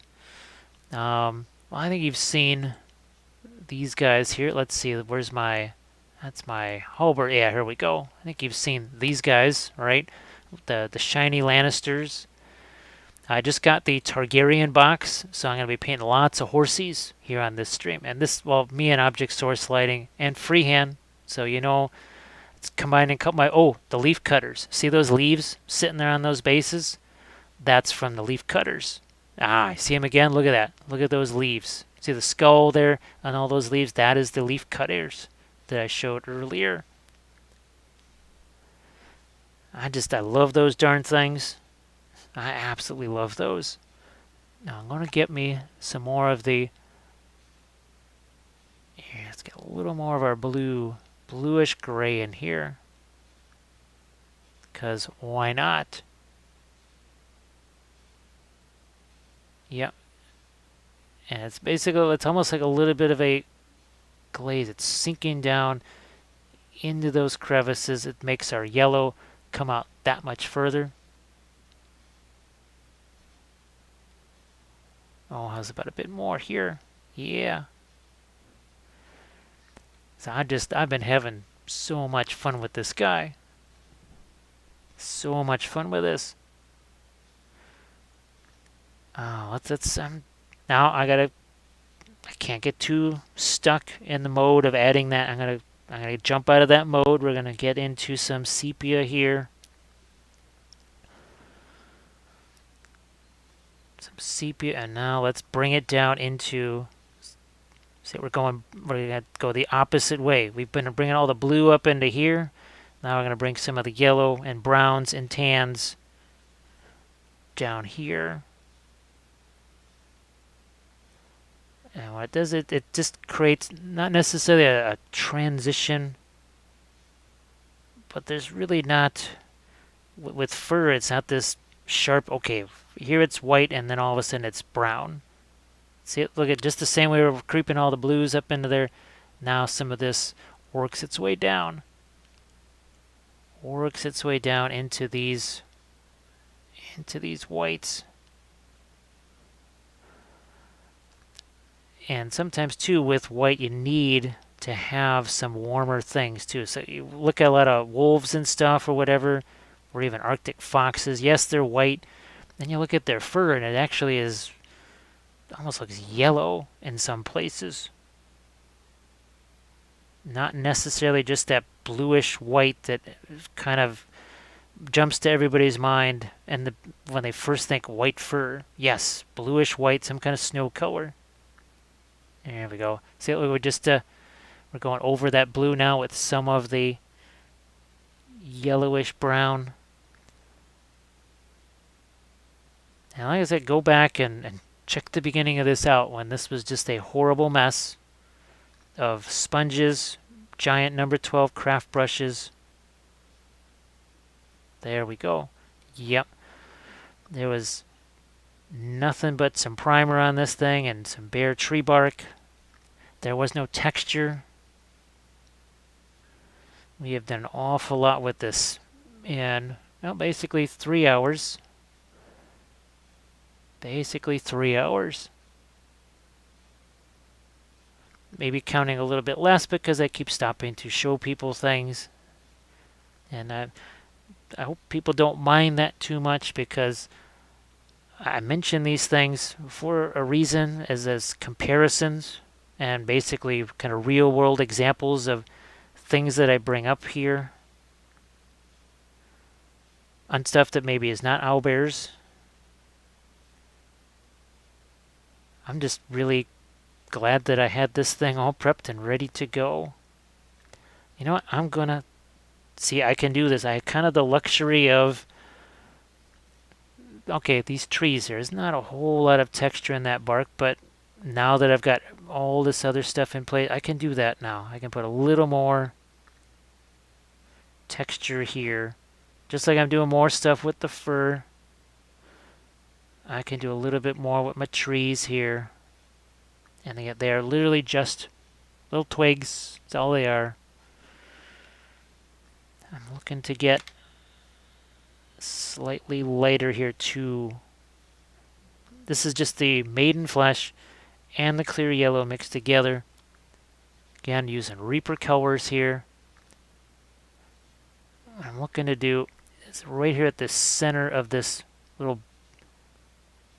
where the shoulder meets and all of this fur radiates out. I did want to get a couple of lights in there. Just to kind of match what's going on over here on this side. And a few more lighter touches right in here on her torso. Yep. Now, how far do I carry this down? I don't think I see it, because otherwise it's not going to look like it's in shadow. If I do so much of that, I've got to go up here if I'm going to do any of that. We're going to go back to our more of an orange over here. See if I can just like I did on the other side, on the tops of these few little hairs right here. That does it. It's kind of like what you're seeing over here on the other side. Where's the video making my own oil paints? That's actually, for right now, that's a Patreon video right now. Now, ones like that, months down the road, those become just public access tutorials. But it was originally supposed to be for my Adepticon classes, which all got canceled. And I just at that time I needed some more Patreon videos, and I thought that would be a fun video for them. And it was the $5 level, I think, actually was what that was for. I needed some tutorials because, well, I was going to be gone at Adepticon, and I was making those for my classes, and I thought, let's just make a video out of it, and then I could actually have that. And if they so chose to make them themselves, I'm gonna get this. Let's do that. Yep, right here on Huey's ears. Let's make that brighter. We're doing this stuff on Mom. Let's do it. Let's do that on Huey's back too. Just a few little. Yeah, look at that. Brings that out just like it did for her on her back. Yeah, I was so tempted. I was about to go back in on the eyes and do some stuff, and I went, oh, yeah, well, I've got to remember I put that gloss coat on there, so I'd have to retouch that. I have tried fooling around with mixing paint with the gloss coat to see what that does, but I think I'm better off doing that with the Liquitex Heavy Gel or even the Secret Weapon water effects. So here we're kind of doing, again, it's like half Dewey and half Huey on Louie over here. Now, Mr. Snowax got to get back to the work floor. Well, you two, well, you have a good morning. Sorry. But yeah, Mega Hamster, that will eventually be up on the YouTube channel. It's really not the most complex process in the world. What makes it a little bit challenging is that each paint is different. So some of your ochres and your more warm colors like that, those take more of the white spirits, whereas your phthalo colors just take less because they're naturally just thinner. It's not like with acrylic paint where basically all the acrylic paints are the same relative level of transparency and such. Yeah, I need to let that creep forward just a bit. Just a bit there.